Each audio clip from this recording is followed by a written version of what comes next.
board members. Ooh, okay, audio is working. Hello, board members. How are we doing this fine Thursday afternoon? Well, I hope. As it is Tactical Thursday, we have to return to the world of Yu-Gi-Oh! GX, Tag Force 2, because the first one's not very good, where we're actively trying to build up relationships, up a relationship with our special duel partner, and you get to do something brand new today that I haven't done before. We're doing a dual partner tag or tournament or whatever. I don't even know how a basic one works, but we're going to try an advanced one with the dueling and the such. So we'll get to see how that goes in probably the worst way to start possible. But who knows? Maybe our decks will work so good together that we'll just gel and we'll just annihilate our opponents. I don't know. I have no idea what's going to happen. But yeah, I think, what did we do last week? We did a little bit of grinding. I think we bought a bunch of cards of the day, and we maxed out the 100% in that deck listing. And we just signed up for the dual partner duel tournament thing. I think I gotta pull that out of a save state. I believe. Yes, this one. We need to load state this. Because we couldn't save while we're here for no apparent reason. They just... Where's the button? They won't let me save or end the day while we're in here, so... And this is the duel tournament, which I've never even done a partner duel. Not once. Also, there doesn't seem to be any... It's time to duel! Thank you. Yes, it is. Welcome back, Ika. I'm guessing I just gotta start challenging them to duels, because he just says go and duel. I don't know what I'm missing, so... Hi. Welcome to the special site for the tag duel. Here's the explanation. Therefore, you must get acquainted with tag duels. We hold tournaments at the duel arena every Sunday. Other types of duels will be forbidden. Rule breakers will be tossed into the ocean. I do remember this face, which I loved. You gotta love that face. That face mixed with the purple lips really makes this guy look like an angry zombie corpse or something. It looks so good.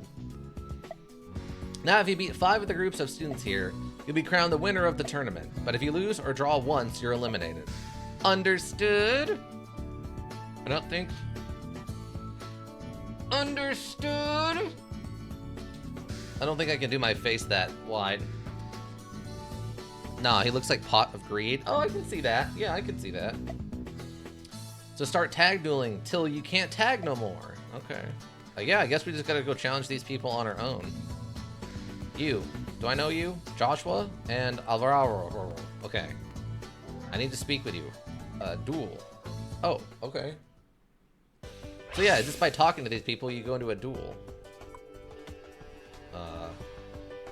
What? Isn't this a tag duel? How do I tag duel? We can go first, I don't care. Get a monkey out there and just start punching. Get a monkey out there and just start punching. Oh, okay, we're going like this. Really? Oh, I guess because it's dual Tag Force 2. What is happening? Oh, okay, it's not my turn. It's their turn. Normal. Okay. Oh my god, what is happening? I don't know what's happening. Okay.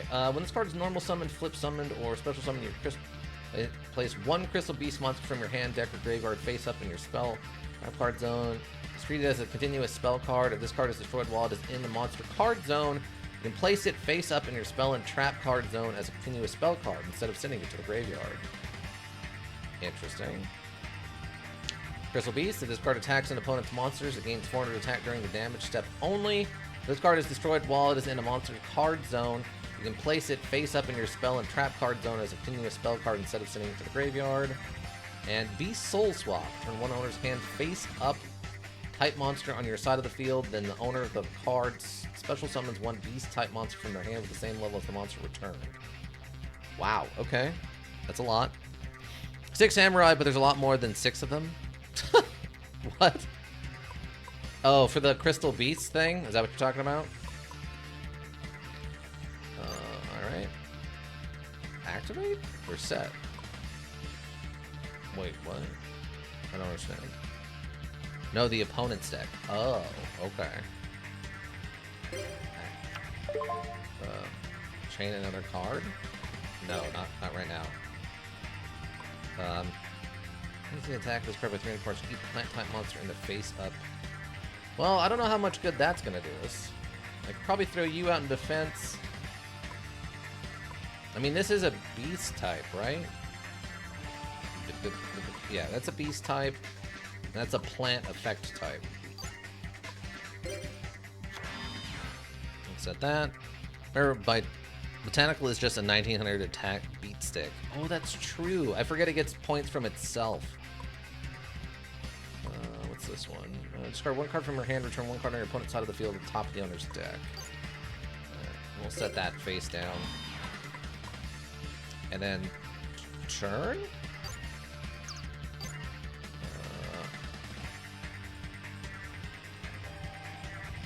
Can we battle phase? Oh, we can battle phase. Attack? No? When this controls 6 samurai monsters with a different name, this card can attack an opponent directly. If this card would be destroyed, you can destroy another 6 samurai monster you control instead. Okay. When this card is destroyed by battle and sent to the graveyard, you can special summon one level 3 or lower 6 samurai monster from your deck. Gotcha. That's good to know. I don't think I need a second main phase on this one. Okay. I don't think we need to do that just yet. Okay. He did wall thing. And then that went away. Did he?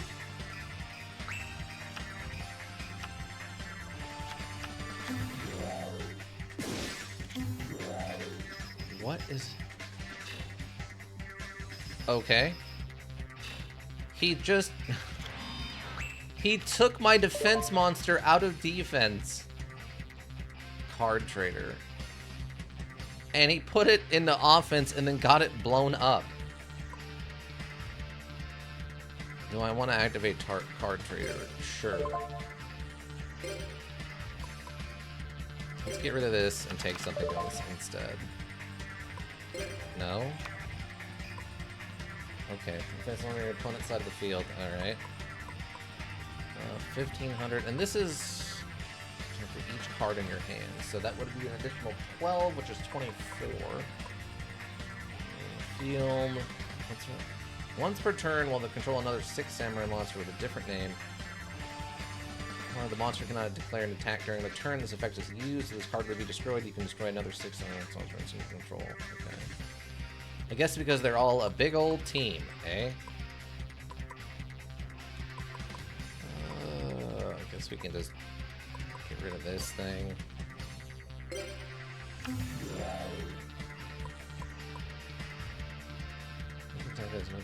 Each plant monster that is face up on your side of the field. Okay. I guess battle phase and attack. Let's get rid of this thing. Wow, I can't believe he just nuked it from orbit like that. What's in here?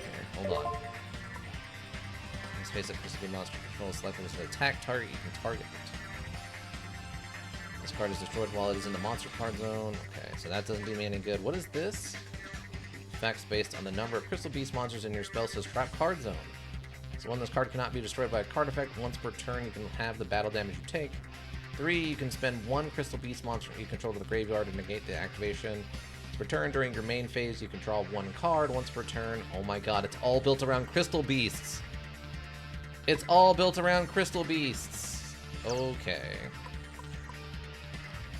And the owner, and 1 face-up beast-type monster on either side of the field. The owner of that card special summons 1 beast-type monster from their hand at the same level as the monster you return. Yep, he's all on the Crystal Beasts. Okay.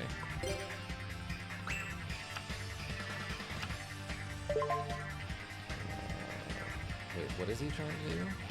Call of the Haunted. What does that do? Hold on. Like one monster from your graveyard and special summon it face up position. When this card is removed from the field, destroy the monster.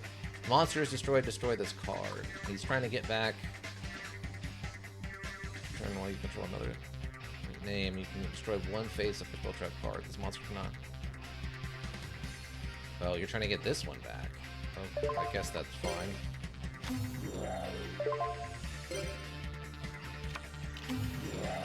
Oh, he's got the cocoon thing. No. Okay, what is our idiot AI gonna do now? Oh good, you attacked directly. Okay. This card can attack your opponent directly when it does so using this effect, any battle damage it inflicts. If your opponent is halved, if this card is destroyed while it is in the trap card zone, okay, no. Wow, okay, I don't know how he did that, but good work.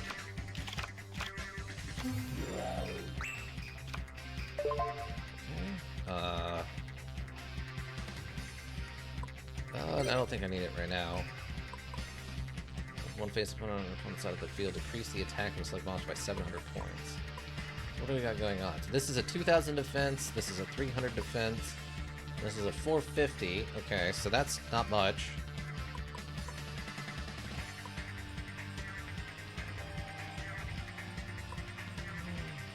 Monster cannot attack or change the battle position. This card remains face up in the field. While this card is placed on the field, your opponent cannot declare an attack. Okay. I guess we just get this out. He'll have an extra 1,200, which is 22. Oh, it's a tribute. I did not realize this was a tribute monster.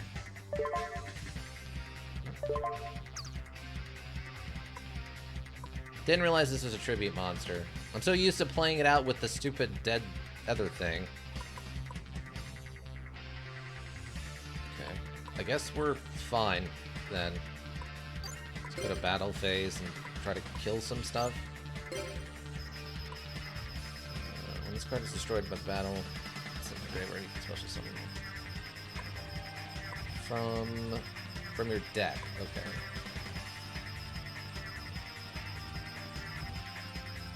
Just take care of this thing.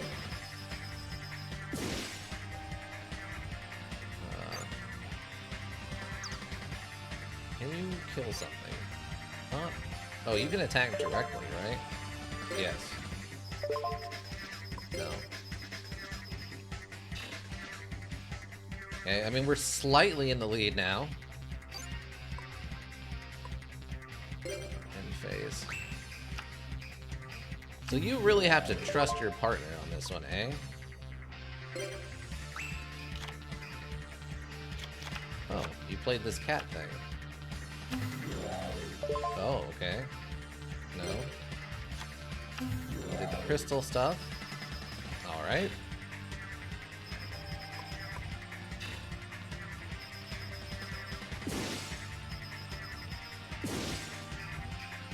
Okay. Take 600. It's not terrible, but instead of dying, it goes back to the spell. Yes. Okay. Flip this. No.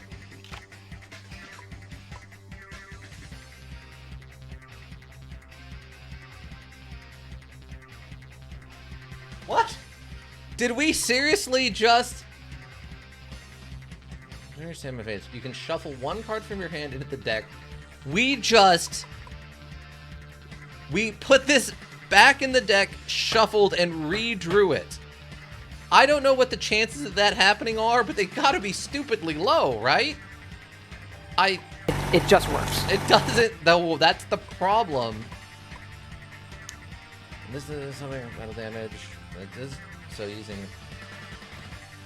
This card is destroyed while it's in a monster card zone. You can place it face up. Wait, okay, question. I need a 1 in 32. Okay, gotcha.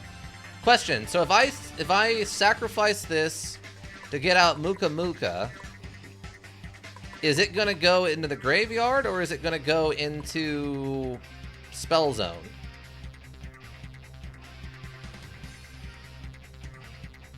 I'm curious.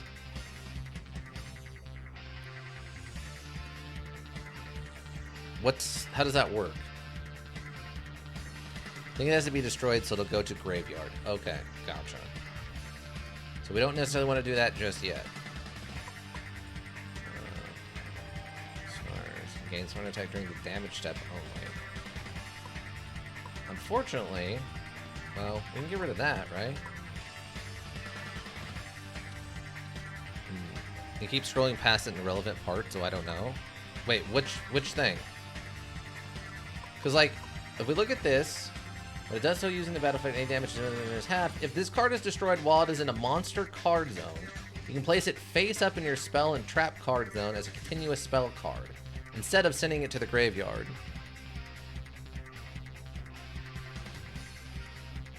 Though destroyed. So only if it's destroyed through combat, not by sacrificing it or whatever. Right? Am I understanding that? By battle or card effect. Okay, so sacrificing it for a summons is not going to work. Okay. Noted. We can kill this. I don't have a way of killing this.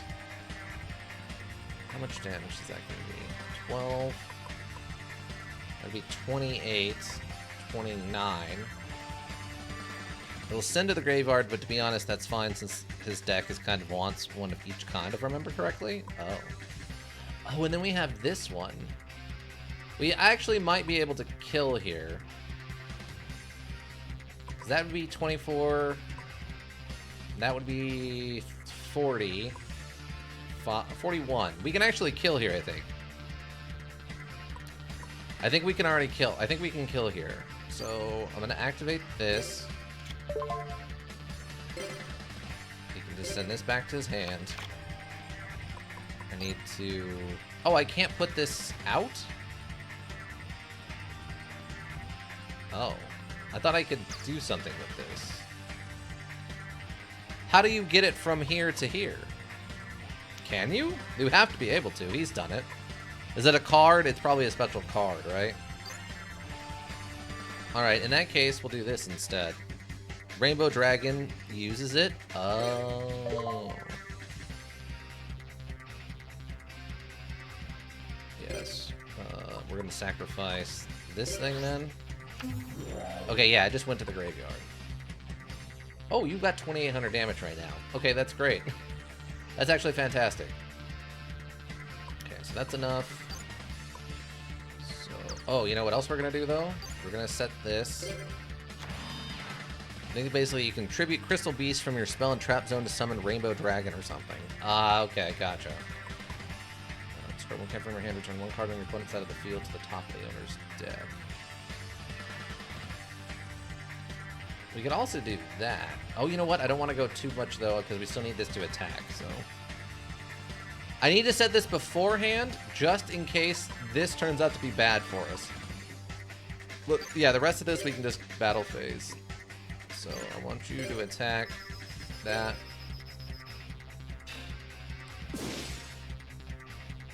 And then attack directly. And this should get us the win. Now, it said after battle phase, since you can't activate Judgment this turn anyway. Oh, right. It's a trap card, right? Opponent headlight points has been reduced to 0. Because it's a trap card, I'd have to wait a whole rotation, right? 500 DP for that. That's one win, though. Stop! Raven Hillbrook are the winners. All the losing teams can go. Scram. Until after your turn ends. Got it. Okay. Alright, well that's one down. Now, how do I go to the Yugimon Center and put my Yugimons into the healing? Can I Yugimon them? Is it Yugimon Center? Is that what we're doing? Queen's Era. Don't know what that means. Hey hero, how's it going? I'm going to battle you. Duel? We are going to duel.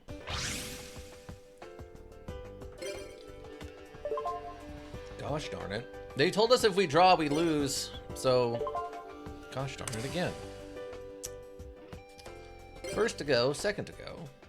They're going first. Alright. Oh, Hero's got those crazy eyes. Oh, this is an interesting combination of odd things. Apparently, I don't get to go first, so... Wait. Oh, he has a different hand than me? Machine. DNA stream. When you activate this card, declare one type of monster. As long as this card remains face up on the field, all face-up monsters become the type of player. No? The attacking defense of the equipped monster by 5 points for each spell and trap card on your side of the field. Oh, dang. Oh my god! It's a menace! It's an absolute menace. Flip. Select one monster on the field and return it to the owner's hand. It's an absolute menace. It's a menace. Once returned during your main phase by paying inner points, this card can attack your opponent directly. It's a menace. I don't have anything for this. Flip, you can special summon one demonic vermin deck in your face-down defense position, then shuffle your deck on the field and return it to the owner's hand. Put one monster on the field and return it to the owner's hand. I guess we'll set this. What else do you got out here? Beast swap, and only when there are 2 or more Crystal Beast cards in your spell source trap zone, your opponent selects one Crystal Beast card in your spell source trap card and sends it to graveyard, and you draw 2 cards. Interesting. Okay. There's only hospitals in Yuge, and although I have no idea how a doctor would heal card module related injuries. I mean, they pull them back from the shadow zone or whatever, right? AKA bring them back from the dead.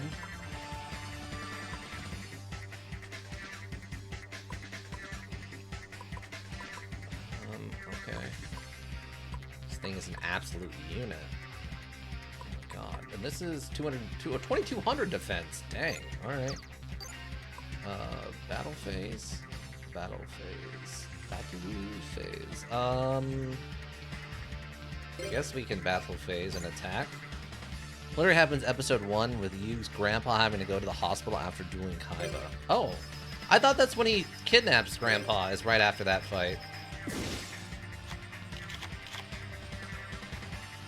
This card is destroyed as a result of battle and set the graveyard. Add 1 insect type monster with an attack of 1500. That's in your hand. Deck to your hand. Okay. Don't need main phase 2. End phase. Presumably a bug. Oh, bud. Yes! Yes! Hit him in the face! Hit him in his stupid, smelly face!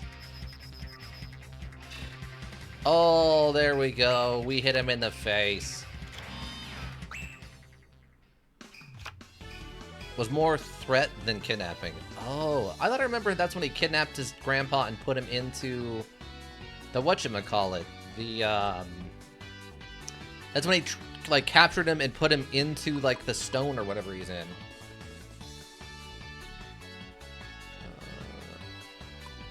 Okay, so we can probably get this out now. Get rid of the hand. Summon. Tribute summon. Get rid of the hand. Oh, that was Pegasus. Got you. Okay. Battle. What do we got? 1600, 3200. So we'll attack with this first and see what happens. Okay. It's fine, I guess. I mean, either of these get through, we win, so... Okay, we win. Wow. Wow, our partner 100% pulled, like, the optimal build of their deck. Dang. Wow. We got 900 for that one. Stop. Ravenhill Brook are the winners. All the losing teams can go scram. Oh, that's 2. Royal purple and something. Hi. Duel. Lawrence. Go back to this. Hey, we won. We'll go first, I guess. I think first is better if you have traps to play, which we've downsized on traps and gone up in monsters. The traps we do have are very good. Oh, we got the battlefield thing going already. Okay. Oh yeah, look at all these traps. Only activate this card when your opponent prepares an attack. All attack position monsters on your opponent's side of the field. Discard one from your hand. Remove. Play one face-up monster on your opponent's side of the field. That could be useful. What do we got? Here selects one monster type. We have the boat.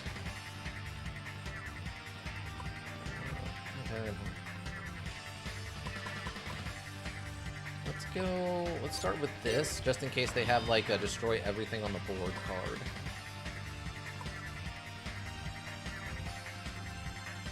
Ooh. Since one monster can control, switch to control the monster. The monster cannot change the battle position for the rest of this turn. Oh, he has the direct attack card, face card thing. Face up on the graveyard, special summon 2 lower beast type monsters. Oh, your deck. Monsters special summon this way are destroyed at the end of this turn.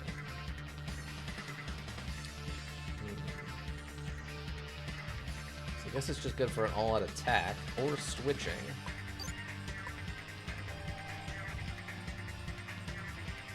So I guess if I set this... What does the field spell do? Oh, it, the more Crystal Beast he has out, the more stuff it does. This card gets these effects based on the number of Crystal Beast monsters in your spell and trap card zone. 1, 2, all the way up to, I think, 6? Oh, 5.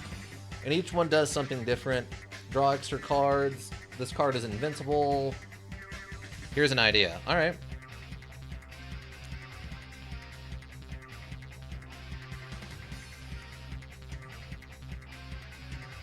Do we put the cat out and then summon 2 of his things? The only problem with that is if he wouldn't...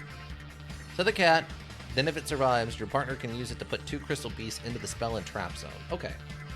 Gotcha. We set that. Okay. Let's look at our opponent's side. Alright, that's fine. I'm not worried about battle phase. Oh, 1300 attack dragon. Huge dragon dwelling in a cave. Okay, so it's just a dragon. Really? You were actively choosing to attack my guy. You're kind of a jerk. I don't know if I want to do that yet. I think we'll just take the loss, I guess. Graveyard. Oh, face up card to the graveyard. Special summon. Okay.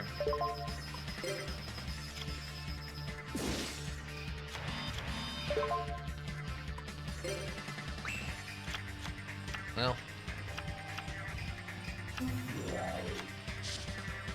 Okay, he's playing incredibly aggressively. Kind of maybe shouldn't have used that card, but whatever. When this special card is special summoned, you can special summon as many Crystal Beast cards as possible from your spell and trap zone. If this card is destroyed while it is in the monster zone, you can continue a spell card instead of sending it to the graveyard. Oh. Are we gonna play all of them then? We are. Okay.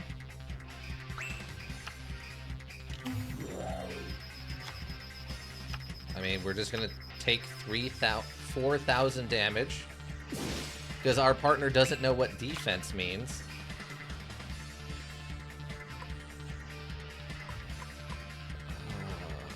Oh, okay.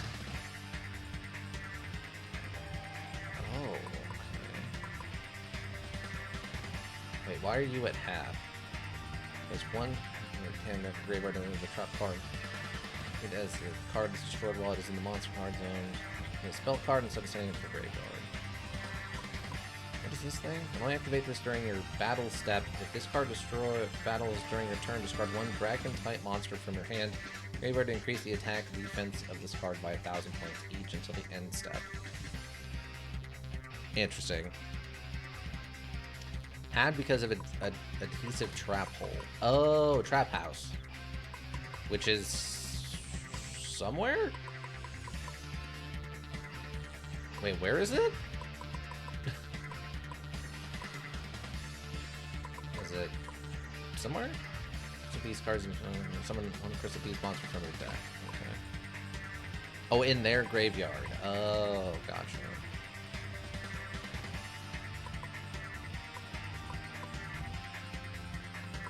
Huh. I don't think hijacking the dragon's gonna do us much good.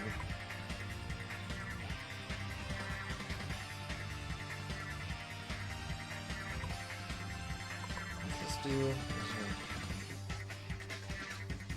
This card is special summoned. Guess we could substitute this and then kill it, and then it would go into... 1,800, 1,200. This has 0, right? Yeah.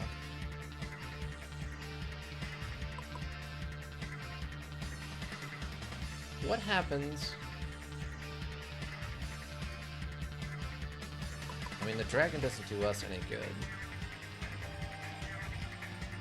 It's just gonna give us damage. So...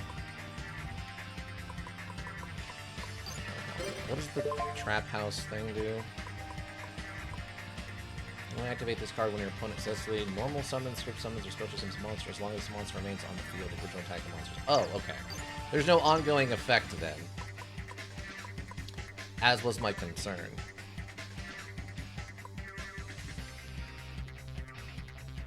But this is permanent, right? Yeah. I guess let's set this 1,000 so we can kill that. I guess we'll just change this to defensive position.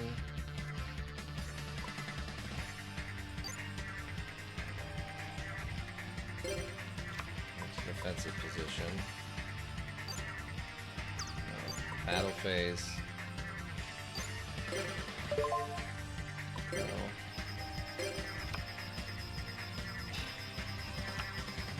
Oh, okay. You reverted the damage to us. Your opponent's monster doesn't inflict damage to your opponent equal to that monster's attack. Okay. Good, good, good, good. Wow, okay, so you negate the attack also. Alright. Main phase 2. I guess we're just going to set this for the time being. I feel like our partner might have gotten a little too aggressive in that last turn. Is there a turn to activate the card? No. Alright, bud. What is your crystal stuff gonna do?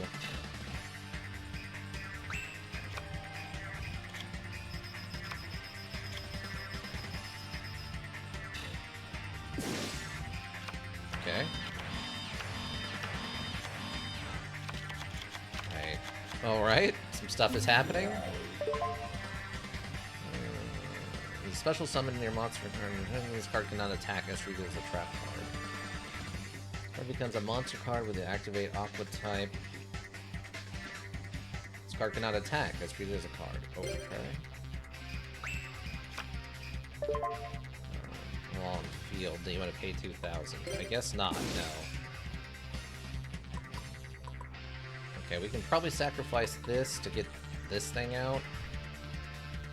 Fortunately, this thing has a huge defense. Ooh. Creature swap it. Yeah, actually. It's not bad.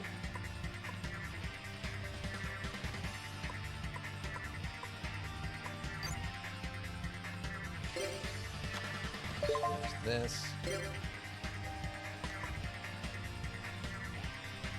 It's a 3K wall. Wait. No, a little late now.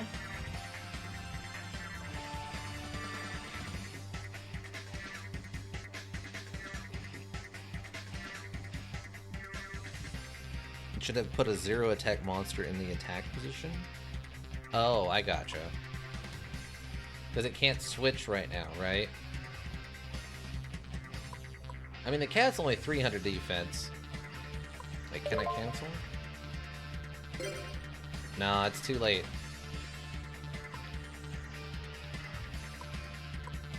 Oh well. Well, and you're attacking them, yeah.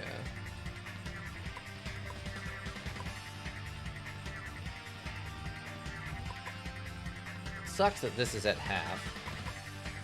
I mean, we can attack directly.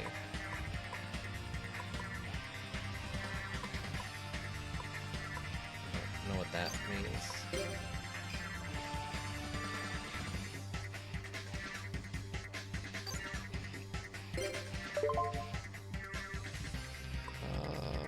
Do half.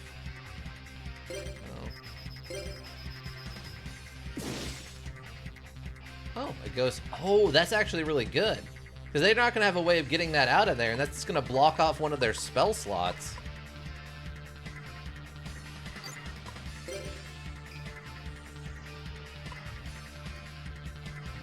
think I want to leave you face down.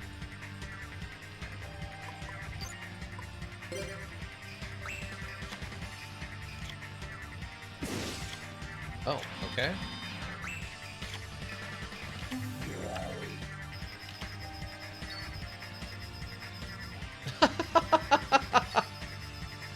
All right. I don't like this.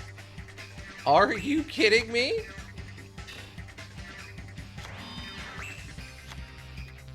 Wait, what does this do? Chime a monster on your opponent's side of the field attacks, toss a coin, and call heads or tails. If you call it right, the attacking monster's attack only becomes 0 only during the battle phase. Pay 500 life points during each of your standby phases. If you do not, this card is destroyed. Oh my god. On turn, you can play return 1 face-up Crystal Beast card on the top of your owner's deck. This card is destroyed while it is in the monster card zone. You can place it in the face-up spell zone. Oh my god. Well, that's a nightmare. So these things are useless for attack now. Is that what I'm getting? I mean, this one it can attack directly, I guess, which is good. Damage from a card effect becomes 0. Of course, I don't have any of my, like, get rid of a card things right now. Only if they get the coin flip, yeah. Man. I guess... At least they don't have a monster out. That's true. I think what I do is I put this out, and then we sacrifice the Crystal Beast, since it's not doing us a lot of good right now. That'll be, what, 12? So that'll be a 2,400?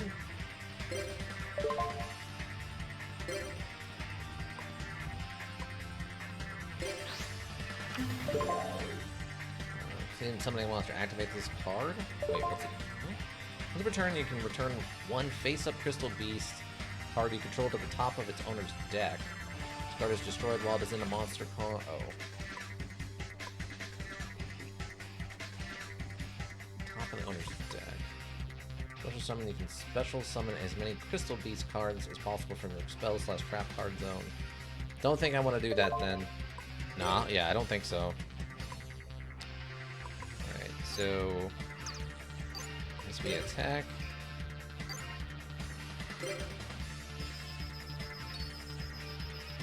wow. Oh, is it not permanent? Oh, I thought it was permanent.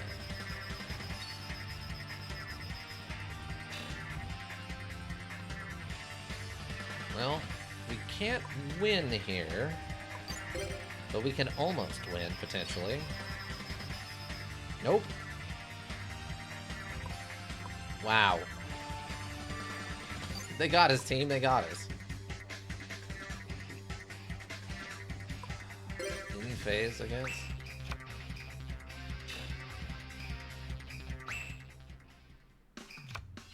Wow, did they just end phase again?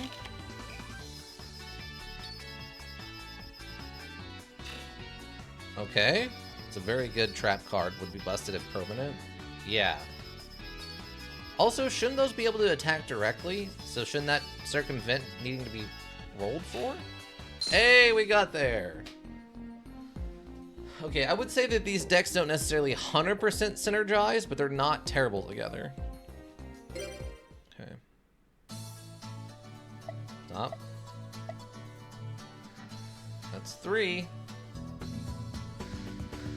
That's 3. 2 more.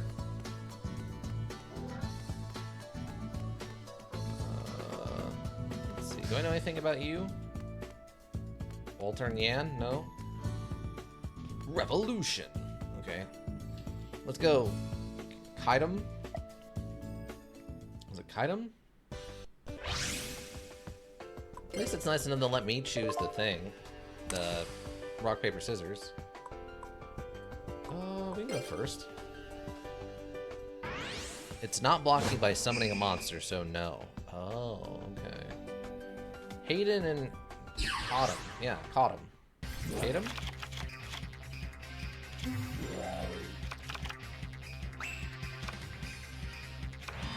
Why? Oh, I guess because he played it like a spell? Uh-oh, what's this? When you face up on the field for 2 opponents' turns, no monsters can attack. Destroy this card during your opponent's second phase after this card is activated. No monsters can attack. Okay, so... Okay. It's something like when your opponent direct attacks with a coin. If you get it summon a 0/0 token, then yeah, you could just do direct attack over it. Oh, okay. Interesting. From out of position, all face-up monsters on your opponent's side of the field. Your hand, return 1 card on your opponent's side of the field at the top of the owner's deck. He gets so aggressive with those. Especially someone who wants running from your deck. The problem is... I guess we'll just set this, because we know it's going to survive till next turn. We'll set one of these.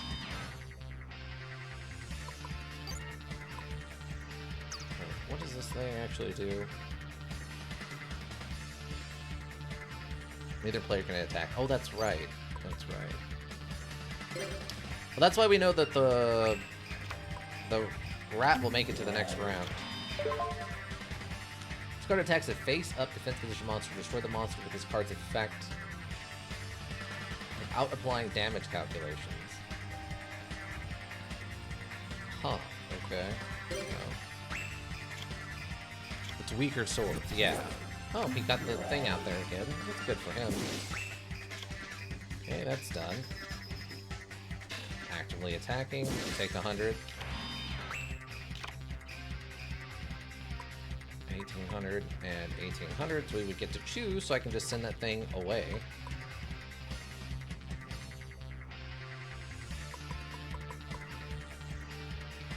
So this thing can just kill... This card attacks a face-up defense position monster. Destroy the monster with this card's effect. Outplying damage calculation. With this card's effect without... Okay. So that would kill any of our defense position monsters. So we kind of want to get rid of that, right? And since they're matching... What's the field spec? Oh, it's that crystal wall thing. Ancient city with the crystals in it. Once per turn, you can have the battle damage you take, or this card cannot be destroyed by a card effect. So as of right now, that's what's going on.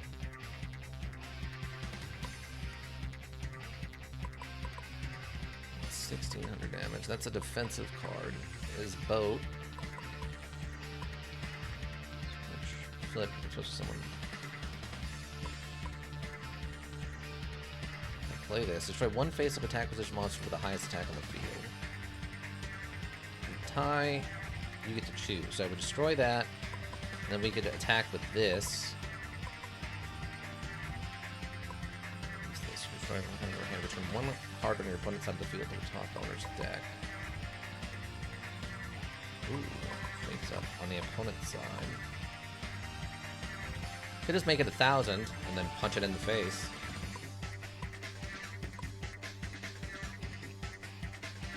for 3. 3 is... You can send 1 Crystal Beast monster you control to the graveyard to negate the activation of a spell or trap card and destroy it. He needs 1 more Crystal Beast in there for that, though. Let's see. I can activate this and destroy it. Or you can put it in defense position and destroy it. I don't have anything that can destroy it outright, and this is going to be... Card effect becomes 0.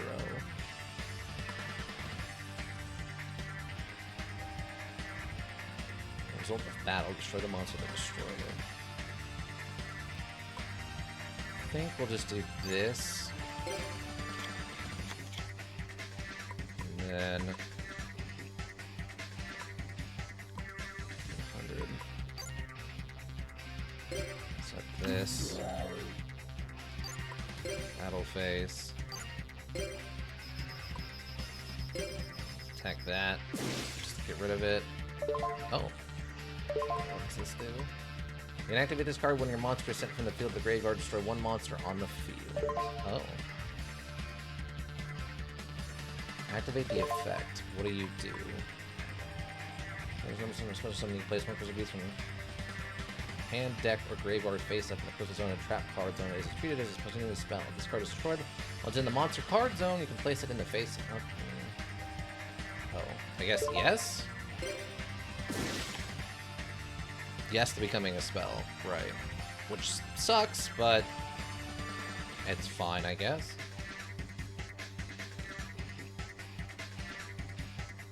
Shuffle your deck. I don't think I need to keep my deck in its current position. Oh. When a face-up Crystal Beast monster you control is selected as an attack target, you can change the target to this card. Card destroyed while it's in the combat zone. Spell card. Wait, why is it... Oh, it's just talking about this. Okay. So right now we could actually send one of these away to negate a spell card, which is fine.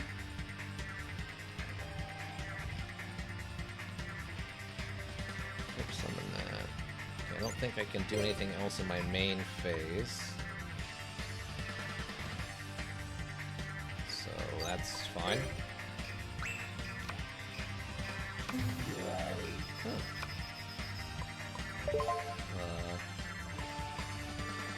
Yes.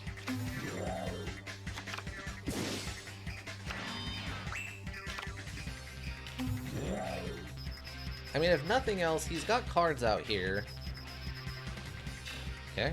I don't know what that did, but cool. Thanks for sacrificing my cards.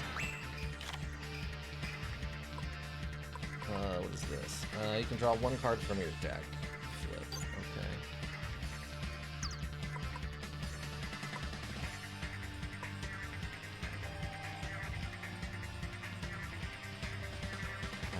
I kind of need him to start maybe doing some things.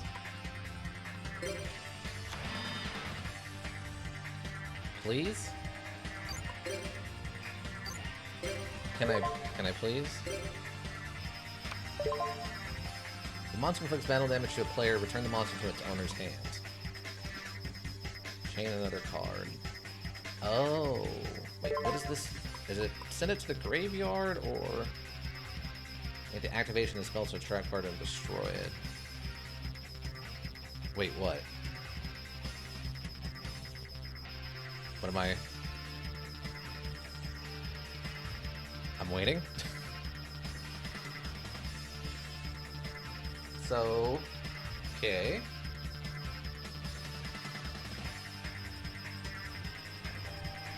Okay.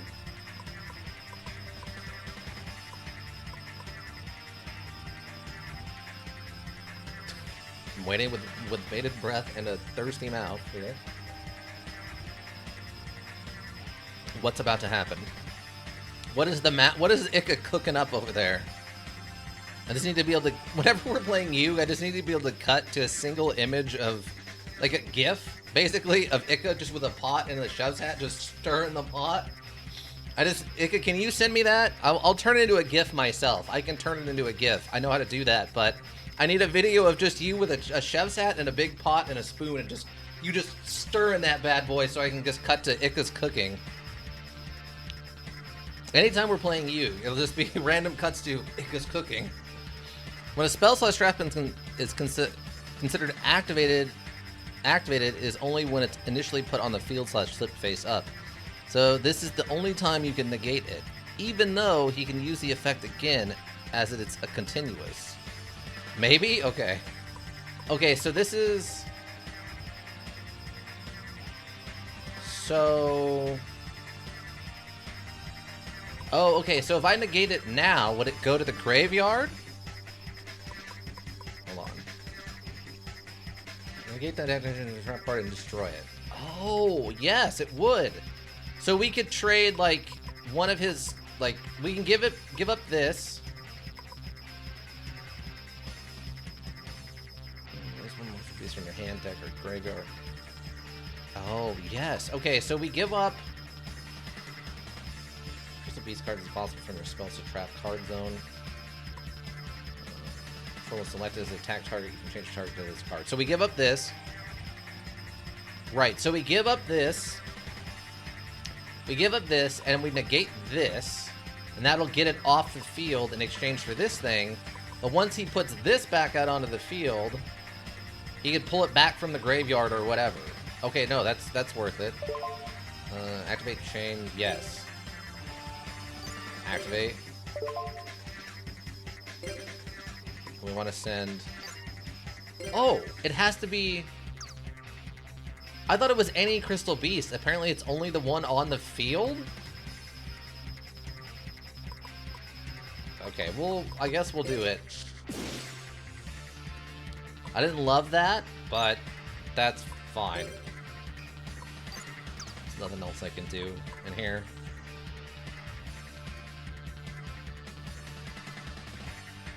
Unless I could set this for the moment. Let's say it feels like there's a trap card out there. Okay, I want to see what this thing actually does. When this card inflicts battle damage to your opponent, while they have 5 or more cards in their hand, discard 2 random cards from your hand. Oh. Well, that's not going to do anything right now. Okay, so, although probably still better in the long run. Okay. Yeah. Because he has a lot of animals that just directly attack the opponent, so that would be bad in the long run, and this might be our only chance to get rid of it. Battle. Activate this card effect. What is this? This is the one that just... Top of the owner's deck. Yeah, that's not going to do us too much good. If he only had attacked the other one.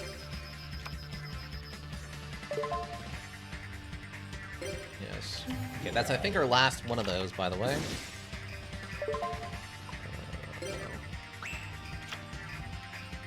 Hey, bud, I hope you're cooking up something here. I keep playing defense. Nice. It's not a once per turn effect, so if you did damage with all your monsters, you lose all your monsters, basically. Yeah. Because it was anytime direct damage is done. There's no limiter on it.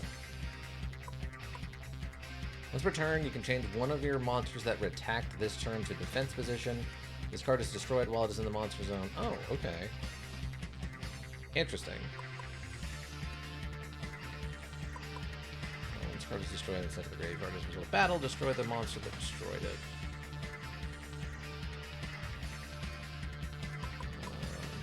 15. When this card is sent directly from your hand, graveyard is an effective card controlled by your opponent. Inflict the damage to your opponent's life points. Wow. Okay. I don't know what this thing is. So is this 1500 and 1500 or 600? You can change one of your monsters that attack this turn to defense position. Unfortunately, I don't have any good attack monsters. I guess no. It's not gonna do me any good. 1400. So we can just put this out there for now. When it flips, we'll just draw an extra card.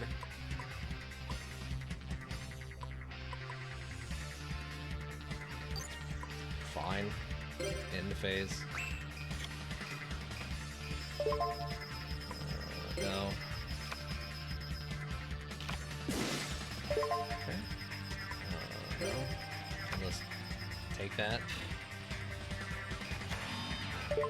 At least we got Mirror Force from it, so that's good. What's he doing? I don't know what he's doing, actually. No? Go for it?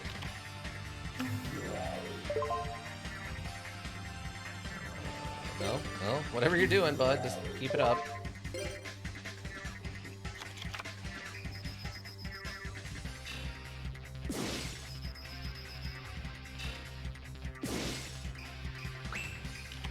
Okay. Oh, well that would be good for getting our enraged Muka Muka, but I think that already came out and died.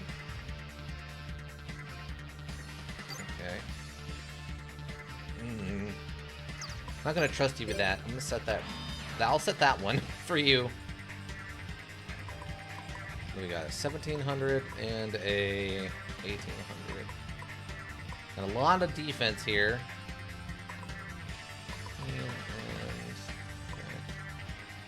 I mean, technically, I could rotate this.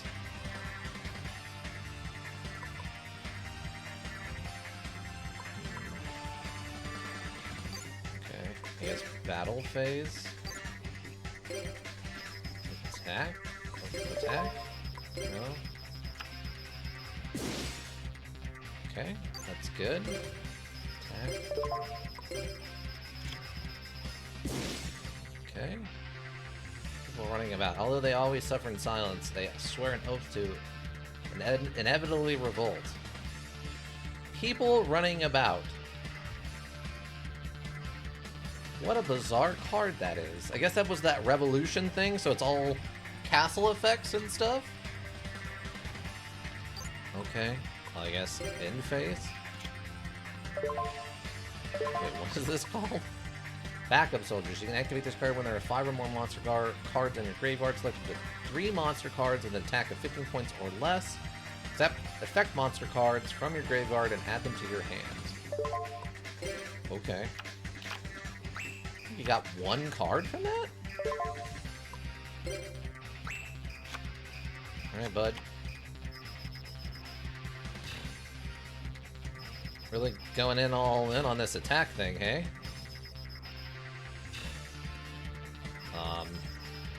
Is this a good idea? Why? Treachery. Once on your opponent's side of the field, his face-up attack position is changed to face-up. Okay. Yeah, Tragedy actually went off there. Which was a card we talked about, right? I don't see it in the lists. Is it... Oh wait, was that one of theirs? Oh, that was one of theirs. Activate only when a monster on your opponent's side of the field is face-up attack position is changed to face-up defense position. Destroy all defense position monsters on your opponent's side of the field. Wow. Okay, yeah. Very specific thing. Oh, he's got his lion back. Let's see. When this card is sent from the field to the graveyard, select 1 monster with an attack 1500 or less. Equipped monster is double. When your life points are higher, the original attack of the equipped monster is halved. Okay. I mean, we have a lot of offense here. We have the HPs. I'm just gonna summon this thing out, and we're gonna attack, I think. So we're gonna put it inside of the field, top of owner's deck, or discard 1 card from your hand and move to play 1 monster. Okay, that's fine. Battle phase it is. We will start with... We'll start with this thing.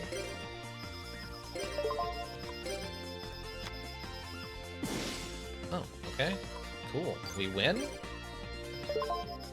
We just win? Hey, we win! Alright. Okay, our decks don't 100% synergize, but they do fine together. Good enough to win a bunch of red jacket fights. Alright, finals. Got anything to say about this? It just works. Okay, final team right here. Walter and Yan. Walter Yan. It just works kind of right now. Actually, Todd, you're not wrong. Todd's not wrong on this one, team.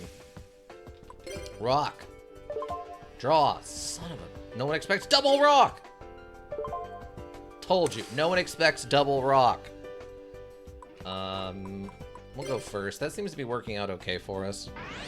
Since when we go first, the AI goes first, and it just puts out a bunch of crystal beasts right away. And they're fine. They're perfectly acceptable creatures. Oh, we got some kind of... Okay. Oh, we played the black hole thing. Hold on, what's happening? Okay.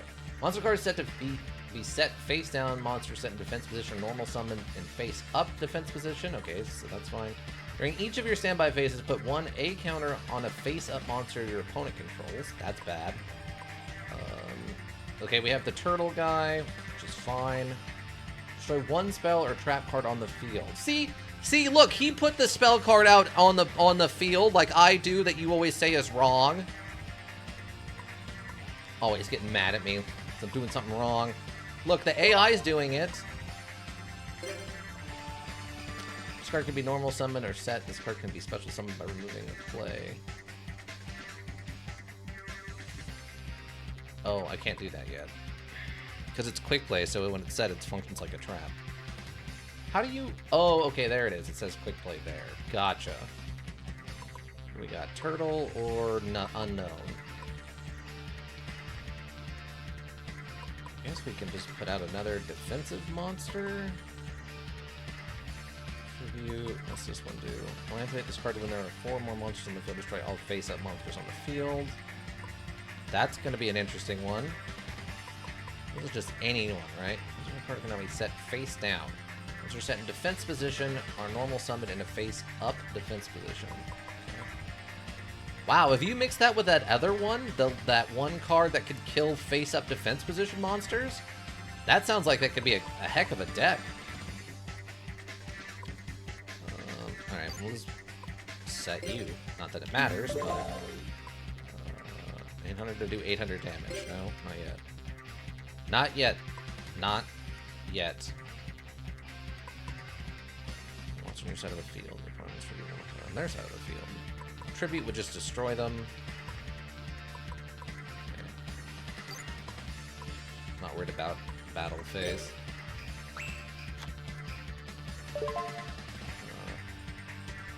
No? I don't know what the thing does. You can discard this card to the graveyard to add 1 to the Sanctuary in the Sky from your deck to your hand. If this card is on the field, but the Sanctuary in the Sky is not on the field, destroy this card.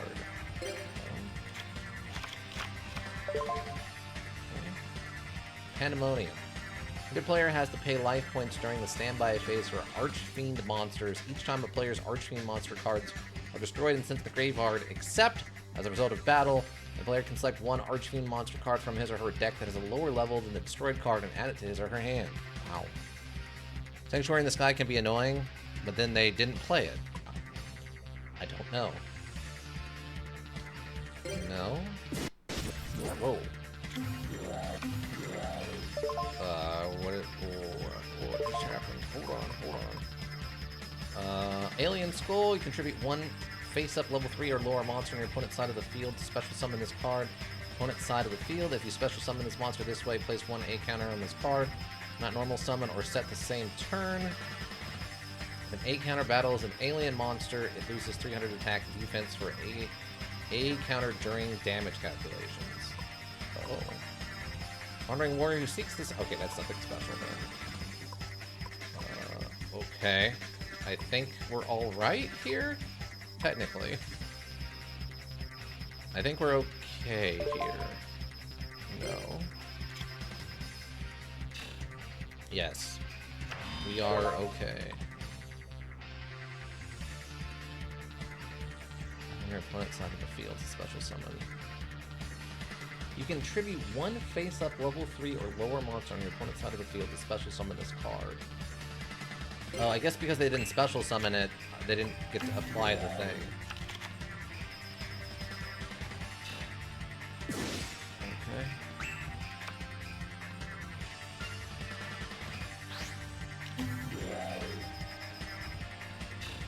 now. Oh, we got one of these. When one spell or trap card or your opponent controls, you can inset one spell or trap card. Got it. We could hijack this thing. This card destroys a monster with an A counter by battle and sends it to the graveyard. Special summon the destroyed monster to your side of the field at the end of the battle phase. When this card is removed from the field, all monsters that were special summoned this way. Huh, he didn't take the Pegasus thing. Odd. Why did you not take the Pegasus? Let's see. We can destroy all face-up monsters right now. Or...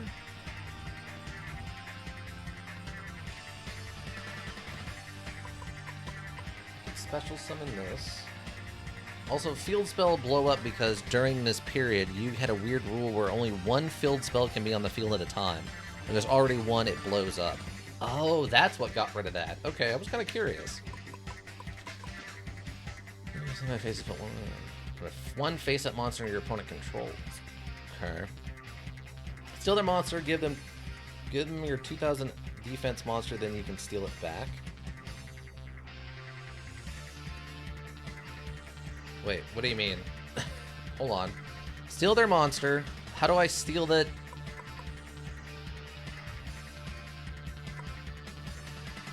Steal their monster. Give them your 2200 defense monster, this thing. Then you can steal it back. Creature swap. Steal their monster. Okay, how else? Am I missing something? I guess I don't understand what do you mean. How do I do it twice?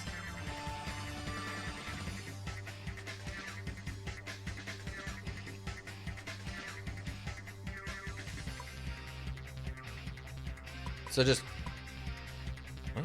The Alien Mother can steal monsters with a counter on it.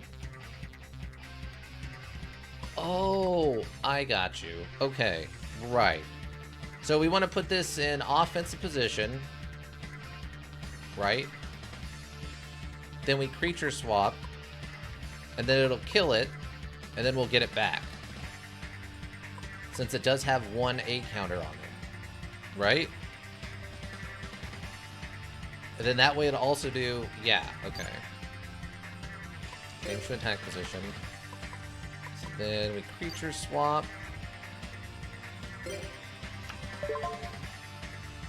Nope. Doesn't which of your monsters that you wish to surrender control to your opponent. Say we're gonna give it this.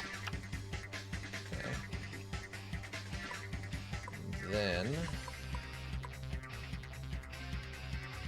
and hit the continuous spell so that they can't steal back their alien mother so easily. Hit the continuous spell. Oh, this one? Or, oh, this thing. Okay, so turn this thing off.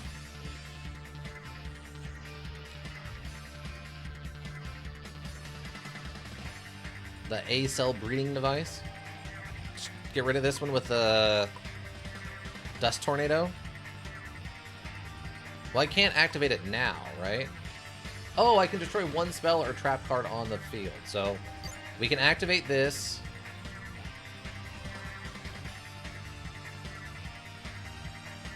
We activate this. We get rid of this thing. Then...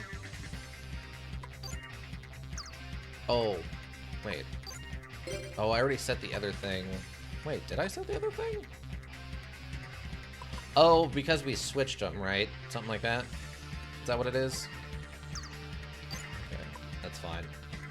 BP. Attack.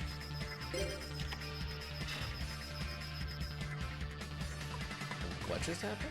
When you activate this card, you pay a multiple of 1,000 life points. None of your opponent's monsters with an attack equal to or less than the life points you paid can attack. Interesting. Negate on that.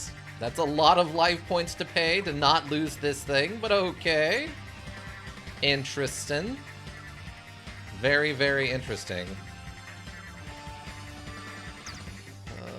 Main phase 2. Set that then, and then I guess end it.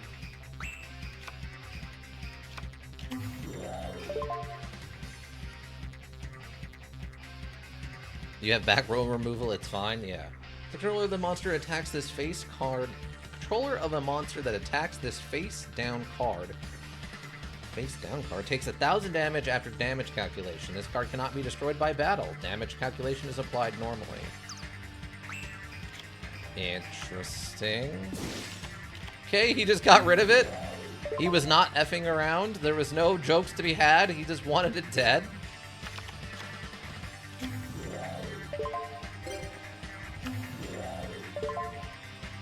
Monster that gains an attack during the damage. Oh, well, that doesn't actually hurt anything.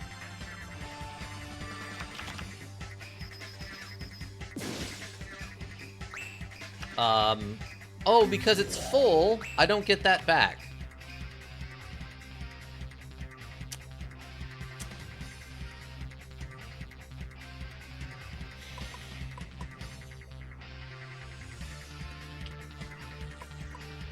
Because it's full, it attacks the face down card, takes 1,000 damage. You're a wizard, Harry. Can I? Battle phase, then force them to tribute Marshmallow? Wait, how do I force them to tribute it? Field. If a monster with a gate counter battles an alien monster, it loses 300 attack. Oh, see, it's all aliens. Let's kill their only other choice. Nice. Then force them to tribute Marshmallow. Wait.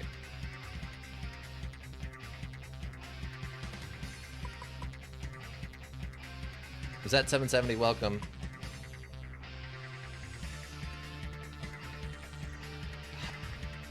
No, it's fine.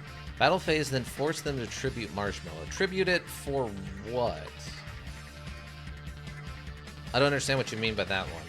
How do I force them to tribute it? Cannot be destroyed by battle. Oh, would share the pain. Oh, okay. Battle phase, then force them to tribute Marshmallow. Let's tribute one monster on their side of the field. But if you use it now, they'll just do it on the other monster. Oh, I see.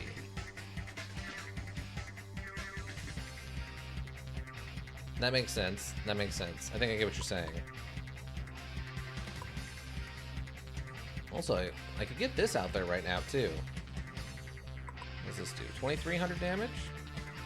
What if I tribute this crystal cat thing to get this out there, and that goes up to like a 2,800?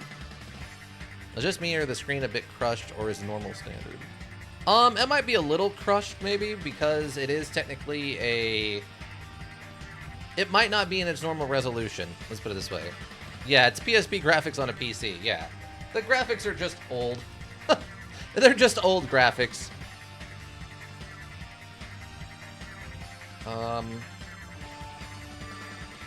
Yeah, I think I'm gonna do that. Also, so summon. Yes.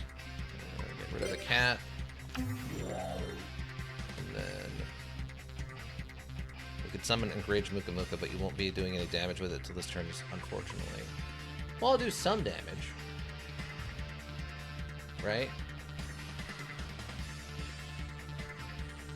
Send to the graveyard, draw one card. That's fine.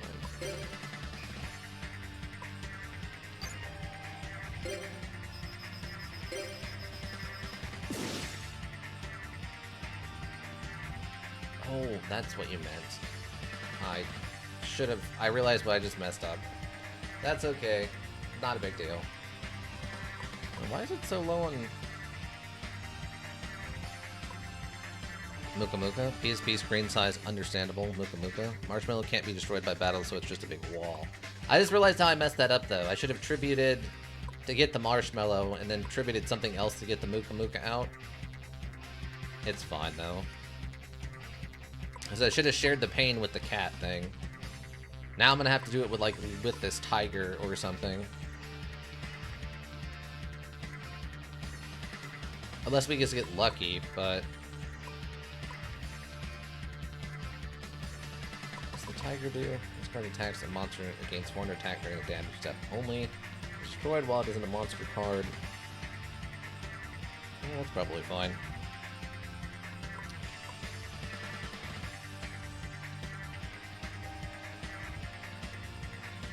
Did remember PSP texts are sharper? No? Apparently, well, I guess not? I don't know. I never had a PSP. One face, just appeals on her deck. It's returned, you can return one face of...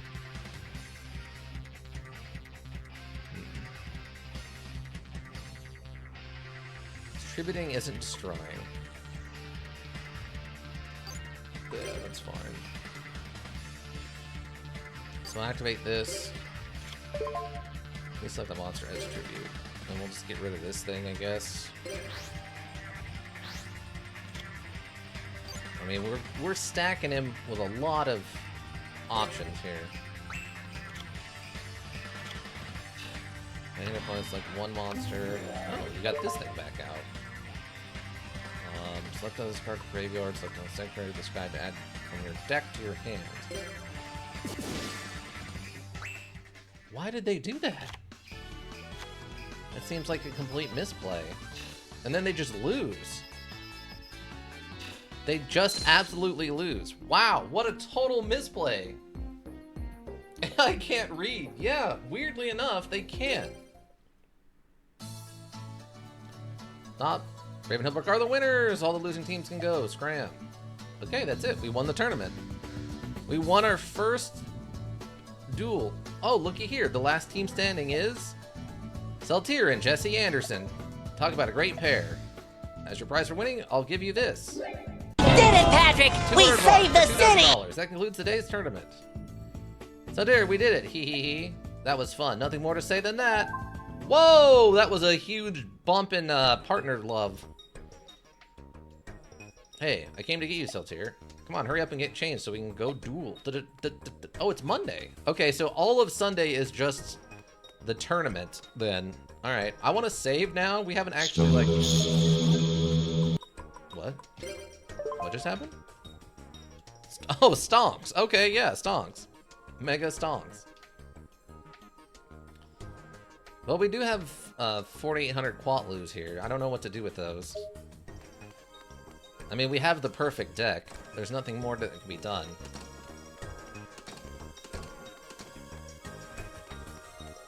The ultimate deck of ultimate victory is here. As I go and fight like a single blue like opponent and immediately get trounced. We can barely beat the yellows, let alone trying to fight a blue. PSP is PS2, though not exactly the same graphics accelerator. No. Yeah, the PSP wasn't, I don't think, quite as strong as a PS2. It's not too dissimilar, though. Let's go over and see what the card of the day is.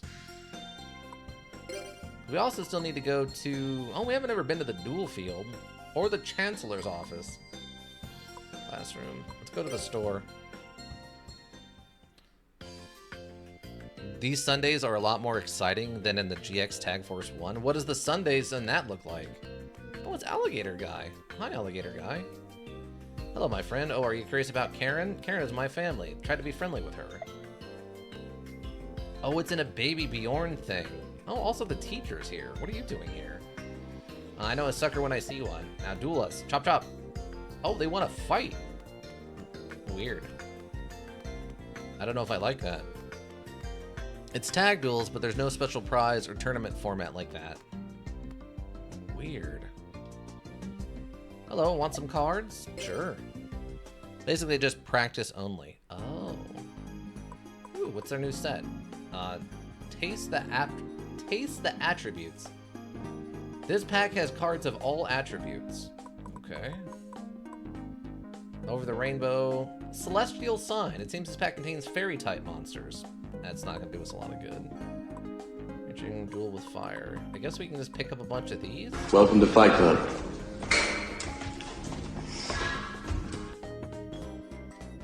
Ooh, all the attributes. Okay. Welcome to Fight Club. Yeah, that's what Sundays apparently turned into. Alright. Apparently we have 32% of this set already, which is interesting.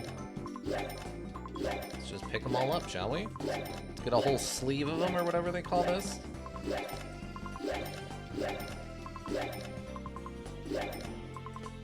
let's see what we got. I don't know, that's enough for now. I don't got time for that. Okay, Burning Spear. A fire monster equipped with this card increases its attack by 400 points and decreases its defense by 200. Okay. Gaia the Dragon Champion. The Fusion Gaia the Fierce Knight plus Curse of Dragon. Interesting. First of many Freeds? What? The first of many Freeds. Okay. What does that mean? Bite Shoes. Flip. Change the attack or defense position of one face-up monster on the field. This card remains face-up. This card must remain face-up. Interesting. Oh, this is the Freed thing you're talking about. Freed the Brave Wanderer. Once per turn, you can remove from play 2 light monsters in your graveyard to destroy one face-up monster on the field when an attack with a higher attack than this card. Interesting. Rock from the Valley of Haze. When this card is sent directly from your hand to the graveyard, add this card to the deck and shuffle it. Oh, okay. When this card is sent directly from your hand to the graveyard. That's an interesting one, but that doesn't happen very often. By playing cards for legit non-gambling module, whom nobody will be going to bet surely. Me place cash, that guy win. Listen. Look, this is just a dueling academy. No illicit activity is happening here. Equipped Labyrinth Wall with this card. If you offer Labyrinth Wall equipped with this card as a tribute, you can special summon Wall Shadow from your deck.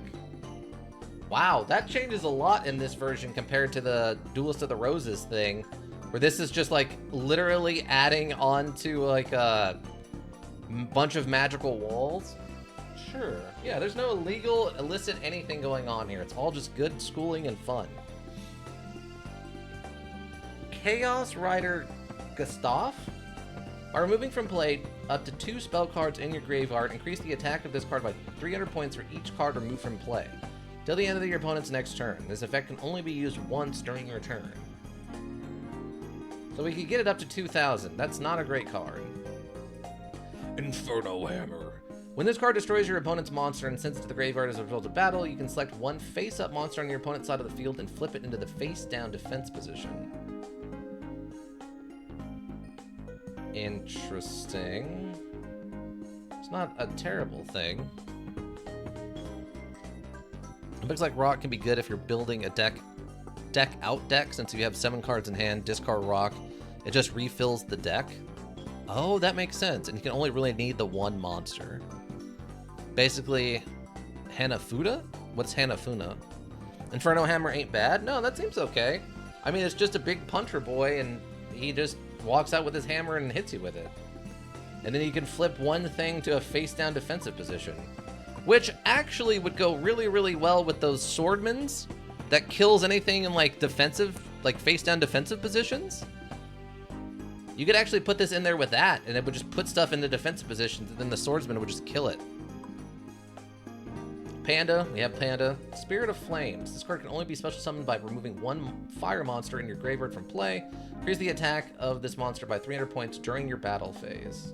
Oh, okay. It's like that tiger he had. Battery Man D. Flame Ogre. This card cannot be special summoned. When this card is normal summoned, draw 1 card. Oh, okay. Interesting. Very straightforward, I feel like, on this one. Insect Soldier of the Sky. Attack of this card increases by 1,000 points whenever it attacks a wind monster. Too specific. Oh, Princess. This is one of our Duelist of the Roses cards. Flip. Inflict 500 damage to your opponent's life points for each spell and trap card on your opponent's side of the field. Wow, that could actually be not bad. I mean, at most, you're only getting 2,500 damage, which isn't terrible. But, I mean, I guess if you just wanted this out there as a block fodder, and then when it flips over for blocking, you just do some damage, it's not bad. Good burn. What? Oh, this? The Princess Tsuruga thing? Yeah, it's pretty... It seems okay. Penguin Knight. When this card is sent directly from your deck to the graveyard by an effect of a card controlled by your opponent, unite your graveyard cards and your own deck. Shuffle them and form a new deck. That is incredibly specific. When this card is sent directly from your deck to the graveyard by an effect of a card controlled by your opponent, unite your graveyard cards and your own deck. Shuffle them and form a new deck. Penguin Knight sucks? Yeah, that sounds incredibly specific. That princess looks like Zelda? It looks like Zelda actually was like, I don't know, mean? Like a mean Zelda, maybe? Click Bang Gunshot Punch Club. Fair. Mystic Plasma Zone. Increase the attack of all dark monsters by 500 points and increase their defense by 400 points. Radiant Spirit. When this card is destroyed by battle and sent to the graveyard, destroy all face down and non-light monsters. All face down and non-light monsters. That wouldn't be good for us, but that seems like it could be decent in the right kind of deck. This monster destroys a, what's it? Time Eater. Tameter? It's Tameter. If this monster destroys a monster on your opponent's side of the field in battle, your opponent skips his or her next main phase 1. Oh. Huh. Okay. Suicide card. Kind of. With, oh, you're talking about with this, like the Radiant Spirit thing? It's a little bit like that. You'd kind of want to throw him at stuff. Kind of. Interesting that it's a turtle, but its offense is higher than its defense, which is not normally how a turtle works. Time Eater sounded kind of interesting. Luster Dragon. This dragon feeds on emeralds. Enchanted by this monster, even when attacked, few people live to tell the... Okay, it's just a basic dragon. A Tadpole.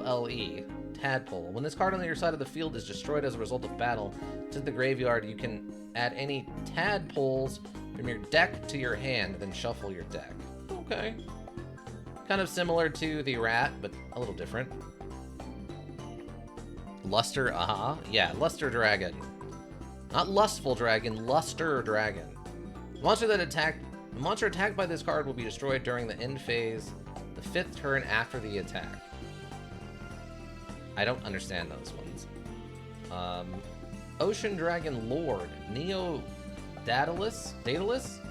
T-Serpent effect. This card cannot be normal summoned or set. This card cannot be special summoned except by attributing one Livia Dragon Daedalus on your side of the field. Send Umi on your side of the field to the graveyard to send all cards in both players' hands and on the field to the graveyard except this card. Wow. That is an all-in on water monsters. Little Wingard. You can change the battle position of this card once per turn during your end phase. Oh, that's nifty, because then you could attack with him and then rotate him back into defensive position. I like that. Umi boss monster? Yeah, 100%. The Dragon Lord Neo Daedalus is definitely their boss monster. Imagine someone said, here's my lustful dragon, and we just look at you just being like dumbfounded. No, Luster Dragon, not lustful, you weirdo. Pay 500 life points, special summon one Battery Man monster from your graveyard. If we were in on batteries, got one of those. Sword of Dark Destruction, a dark monster equipped with this card increases its attack by 400 points, decreases its defense by 200. Fiend Skull Dragon, Cave Dragon plus Lesser Fiend. Okay, don't care about that. Coach Goblin, Rocket Warrior. The effect of this card can only be applied during the battle phase on your own turn. Any damage this monster takes is reduced to 0. Any monster attacked by this card has its attack decreased by 500 points until the end of that turn. Ooh, that's kind of interesting. Any damage this monster takes is reduced to 0. A monster attacked by this card has attack decreased by 500 points until the end of that turn. There is any quick deck? What do you mean quick deck? Enemies of the Infinity. Each time this card destroys an opponent's monster and sent to the graveyard as a result of battle, is the attack of this card by 700 points. Okay. We had one of these. I don't remember it, though. Okay. Sujin. Oh, this was one from Duelist of the Roses. You can only activate this card effect during your opponent's damage calculation. Make the attack of a monster attacking this card 0 during damage calculation. This effect can only be used once as long as this card remains face up on the field.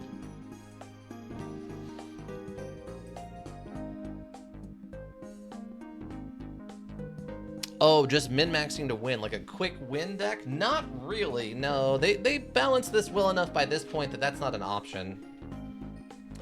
Activate this card effect during your opponent's damage calculation. Make the attack of a monster attack during this card. This can only be used once. I mean, that's not terrible either. Ryukishin Clown. When this card is summoned, including flip summoned and special summoned, select one face-up monster on the field and change its battle position. Interesting. Majah Garzet. The attack of this card becomes equal to the combined original attack of the two monsters you attributed for the attributed summon of this card. Interesting. I mean, so it can be either really good or it can be really bad. This guy is fun? Yeah. One heavy clown? Yeah, that's a large clown. This is just a super powerful clown. Sage of Stillness. If this card destroys an opponent's monster by battle, your opponent cannot activate trap cards during the next turn. Interesting. Alligator Sword. Alligator's Sword. This lizard man can swing a sword at velocities that exceed the speed of sound. Okay, disagree. Swift Gaia the Fierce Knight. If this is the only card in your hand, you can summon this card face up attack position without tripping monsters. This is treated as a normal summon. Okay, that's a really specific last-ditch effort card. Okay. I have a Prismatic Sage of Stillness in IRL. Nice, that sounds cool. Like, it's pretty good-looking art, so I could see that being, like, prismatic being cool. Firestorm Prominence. When this card is destroyed by battle and sent to the graveyard, destroy all face-down and non-fire monsters. Interesting. Molten Zombie. When this card is special summoned from the graveyard, the controller of this card draws one card. I guess because it's a zombie? Pyro and Effect. Feels like that wouldn't really be a thing. I feel like that would be an undead thing more than a fire thing. There's a way to test the deck first before you go real battles. Not really. Is there? Not really. Not that I'm aware of. There might be something in here that I don't know about, though. Dark Effigy. If you tribute summon a dark normal monster, you can treat this monster as 2 tributes. Okay. Mystic Swordman level 2. We got a couple of those. Tornado Wall. This card can only be activated when... Oh, that's not going to do us any good. Sonic Shooter. There are no cards in your opponent's spell and trap card zones. This card can attack your opponent's life points directly. When it does, any battle damage this card inflicts to your opponent's life points becomes the original attack of this card. Interesting. It's kind of a resilient card then. Yeah, because it's Pyro, it misses out on all the zombie support cards that can special summon from graveyard. Yeah, that's what I thought. Crystal Seer. Flip. Pick up 2 cards from the top of your deck. Select one of those cards and add it to your hand and put the other card on the bottom of your deck. That's a very much a Magic the Gathering card. I don't remember what it's called, but there's stuff just like that. Yeah, Crystal Seer doesn't seem terrible. Another card, because then you get to choose one and then the other one goes to the bottom. The only bad thing about these is if you have 2 really good cards in a row, you're kind of sad because you just got rid of a good one. Silent Abyss. When this card is destroyed by battle, it's at the graveyard, destroy all face-down and non-water monsters. Okay. Umbral Soul. Umbral Soul. When this card is destroyed by battle, instead of the graveyard, destroy all face-down and non-dark monsters. Oh, another Cat's Ears Tribe. This is a really interesting one. The original attack of your opponent's monsters that battle with this card during his or her turn become 200 points during the damage step. It's really interesting. It's literally better Skull Angel? I guess so? Taste the Attribute? What's that? Is that like Taste the Rainbow? No, Taste the Attribute is the name of the cards, the booster packs that we were buying. So it's literally the booster pack is called Taste the Attributes. Yeah, but in you, the deck gets shuffled like a bajillion times eventually. That's true. That's true. When this card is destroyed and sent to the graveyard as a result of battle, destroy one monster on the field. That's not bad. That's actually not bad at all. That's just... I mean, it's not as good as, like, Hane, I don't think. But it's not terrible. If we were running Undead, that would probably be a really good card. Grey Wing. Honestly, I'd say replace your Eye Flip monster with Seer. Eye Flip monster? Oh, the one that lets you see the top 5 of your deck? Is that what you're talking about? I mean, Seer's only good once, right? Flip, pick up 2 cards from the top of your deck, select one. Yeah, I mean, I guess the other one's only good too. But I mean, the other one has some attack and defense to it. Let's see. Grey Wing, discard 1 card from your hand during your main phase 1. This monster can attack twice during the battle phase of this turn. Ooh. If we were doing an enhancement deck, that could actually be really good. Like, we could put, like, a plus, you know, whatever, 500 on it, and then it does double attacks or something? Not bad. Jigen Bakuden? Jigen Bakuden. Flip this card.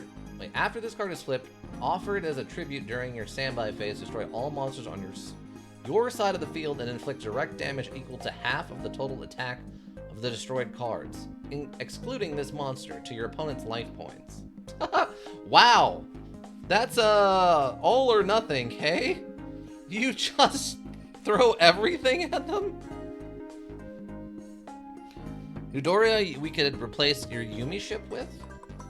Really? When this card is destroyed and sent to the graveyard as a result of battle, destroy 1 monster on the field. I guess that's true. It basically does the same thing, but it's more offense and less defense. Torpedo Fish. While Umi is face up on the field, this card is unaffected by any spell cards. Not useful. Des Croaken! You can only activate this card when there are 3 face-up Des Frog on your side of the field. Destroy all cards on your opponent's side of the field. That's awesome! All in on the frogs. How many cards are there? I have absolutely no idea, but there's got to be tons of them. Thousands and thousands of them. I don't know what the actual number is, but yeah, it's a lot. Because you're talking about different cards from different sets over the course of years. There's a lot.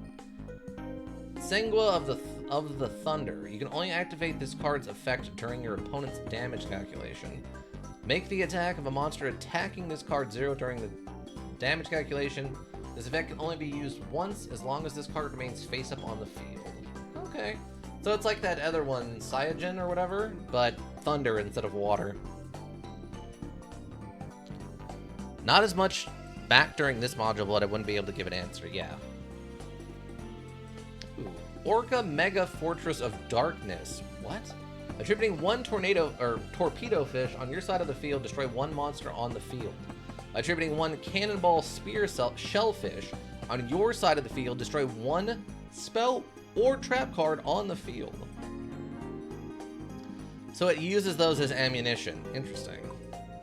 Backfire. When a fire monster on your side of the field is destroyed and sent to the graveyard, inflict 500 points of damage to your opponent's life points. It's fine. That would actually probably be good if we were to do a fire deck in class stuff.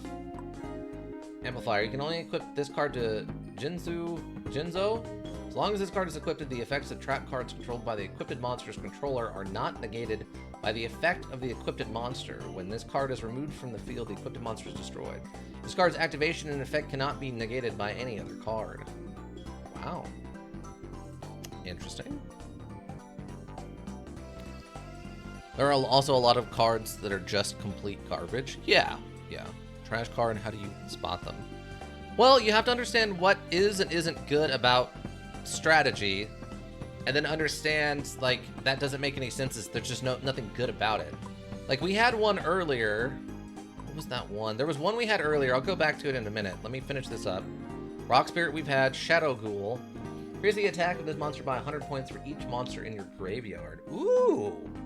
That's not terrible. That's actually not terrible at all. Like, we're not throwing a ton of stuff into our graveyard, but that's not bad. At a glance, normal monsters with horrific stats. There are some normal monsters later on that are good since they have whole archetypes supporting it, but nothing like that exists now. Yeah, a lot of it is...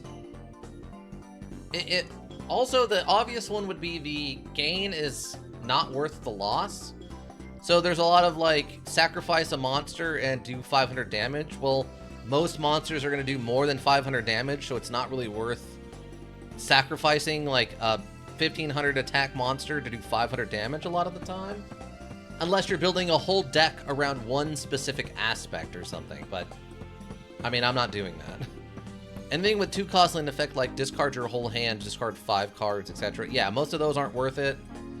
It's just figuring out what is and isn't worth the cost, and that just takes experience. And while I don't have a ton of experience with Yugi, I do have enough experience between Yugi now and Magic the Gathering that I can see when something is and isn't worth it pretty well. Plus, we have Ika here who has tons of experience, so... Oh wait, Grass Phantom. Increase the attack of this card by 500 points for each Grass Phantom in your graveyard. Interesting. Unfortunately, we only got one of those, so that's not going to work out, but... Super Electromagnetic Voltec Dragon. You tribute summon this card by attributing one of the following monsters. This card gets the appropriate effect. Oh, it's the Battery Man stuff. Okay. Battery Man increase the attack of this card by 1,000. Okay. During a battle, when attack and defense monster is lower. Okay, we get Pierce. Negate the effect of a spell or trap card that targets this card. Okay. If we were doing battery deck. Oh, here's the Wall Shadow. You cannot normal summon this monster. This card can only be special summoned by offering a Labyrinth Wall equipped with Magical Labyrinth as a tribute. No other tribute monsters are necessary. Like that. That sounds terrible. You cannot normal summon this monster, so you can't just put it out there like normal. Or in this case, tribute 2 monsters for it. This card can only be special summoned by offering Labyrinth Wall. So you need 1 whole card equipped with Magical Labyrinth, so you need 2 cards now as tribute. No other tribute monsters are necessary.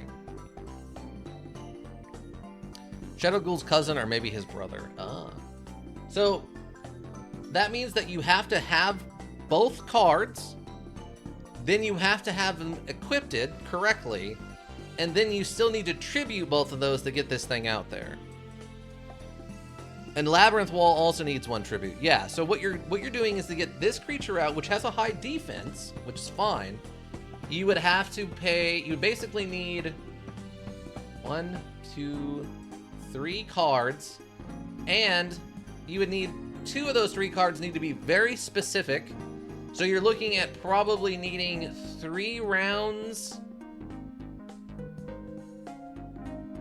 3 to 4 rounds of having the cards in your hand and the right, like, your opponent's not pressuring you to be able to get this thing out. That's just too specific. It's too difficult to pull off, and it's for a creature that really isn't that great other than it has a high defense. So that's one of those cards that we were talking about, like, get it out there costs too much. Once it's out there, it's not that great. It's just not a good card, right? Unless it's one of those things where you can figure out a way, like you're pulling monsters out of your graveyard or something, and then you can bypass all the summoning requirements. But again, that's building a special deck to do a You thing. triggered my trap card! Right. A special thing, a special deck you're building to do a special thing. Penumbral Soldier Lady. If this card battles a light monster, this card gains 1,000 attack during the damage step only. Wow, okay. Weird. Anti-light lady.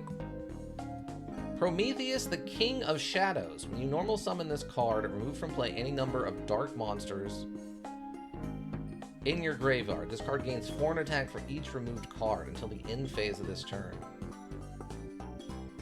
That's it? I kind of expected more. I guess it's just a normal summons, though. Oh no, this can't be. She's racist toward light monsters? Kinda. This can't be. What? For which thing? Oh, it's the dragon. The dragon dwelling in the cave. A huge dragon dwelling in a cave. I mean, it's fine. I have better cards. It has a high defense for a normal summon, though. That's not a terrible card. Like, if I just needed a good defender, which I already have a few of them, but they're better than this one, kind of. I could take this. I could see this working out. Like, I could replace probably the stone golem with this, or that machine robot thing. It has a higher defense, but it has a lower offense, so nothing wrong with this card. It's a perfectly normal card. If you could build around dragon types or earth types or whatever the green is, it'd be probably a good card. Gora, Turtle of Illusion. Negate the effects of spell and trap cards controlled by your opponent that target this face-up card on the field. If it had higher attack or defense or something, maybe, but that's too specific. Poison Draw Frog. More frogs. When this face-up card on the field is sent to the graveyard, unless it was attacked while face down and destroyed as a result of battle, you can draw 1 card from your deck. When this face-up card on the field is sent to the graveyard, unless it was attacked while face down and destroyed as a result of battle, you can draw 1 card from your deck. That is a very specific thing, Mr. Frog. Dragon Piper. Flip, destroy all face-up dragon capture jars on the field. If you destroy any, change all face-up dragon-type monsters on the field to attack position. Again, really specific, built around a dragon deck. It didn't end well. So this would only be good in very specific circumstances if it destroys a dragon capture jar. That's super specific. That doesn't really help much. Lurk? Okay, lurk away. It didn't end well? No. Be right, need a shower? Alright. Dimension Jar. Flip. Both players can remove from play up to 3 monsters from their opponent's graveyard. I mean, that's not terrible. Both players can remove from play up to 3 monsters from their opponent's graveyard. That'd probably be better for me than it would be for them. So that actually might be worth taking. Because there's a lot of them where they're constantly pulling cards out of the graveyard, or there's stuff that when it's in the graveyard, it might do something. So being able to remove that kind of stuff would be pretty useful. And I don't really need a ton of the stuff from my graveyard for most things. Maybe once, or I think I have like 2 cards that pull from my graveyard. Ray of Hope, add 2 light monsters from your graveyard to your deck and shuffle it. There's the perfect example. If any cards you're not sure if it's good or not, you can write down the name and I'll tell you later. Okay. But here's an example, right? Like, add 2 light monsters from your graveyard to your deck and shuffle it. If I hit him with Dimension Jar, I can get rid of his light monsters, then his Ray of Hope can't go off, right? I mean, that's a very kind of specific situation, but that's why I don't think Dimension Jar is terrible. Ceremonial Bell. As long as this card remains face up on the field, both players must show their respective hands. Oh, okay. Interesting. There's another card like this we have called, like, Ultimate Sportsmanship or something like that. Manticore of Darkness. There's a limit of 2 of these. During the end phase of any turn this card is sent to the graveyard, you can send 1 Beast Warrior or Winged Beast type monster card from your hand, or your side of the field to the graveyard to special summon this card from the graveyard. Wow. See, like, that's not terrible. If I was running a beast deck, which I kind of am, and this thing goes to the graveyard, I can just, and I happen to have a beast around, your hand or your side of the field to the graveyard to special summon this card. Because what's great about this is if I were to get it out of my deck into the graveyard, then at the end of it, I could pull a beast from my thing, from my hand, and then put this out, right? So, where did the card? Graveyard to the special summon this from the graveyard. Yeah, I mean, that's not terrible. If I was leaning a little bit harder into beast deck mode, that actually would be pretty good. Thunder 9-man, if there is a non-light monster on your side of the field, destroy this face-up card. Weird, I don't get it. I guess just because it has a pretty high attack. Creeping Doom Manta. When this card is normal summoned successfully, no trap cards can be activated. Interesting. Fairy King Truesdale. As long as this card remains in face-up defense position on the field, increase the attack and defense of all plant monsters on your side of the field by 500 points. Huh. Interesting. He's a plant himself, it looks like, so he would get 500 points. That's a really interesting card. If we were leaning into plants, that would probably be the go-to. Ganel Hound, Cyber Rider. A Raider? Raider. Ride? Yeah, Raider. Cyber Raider. When this card is normal summon, flip summon, or special summon, successfully select and activate one of the following effects. Like one equipped card equipped to one monster on the field and destroy it. Like one equipped card equipped it to a monster on the field and equipped it to this card.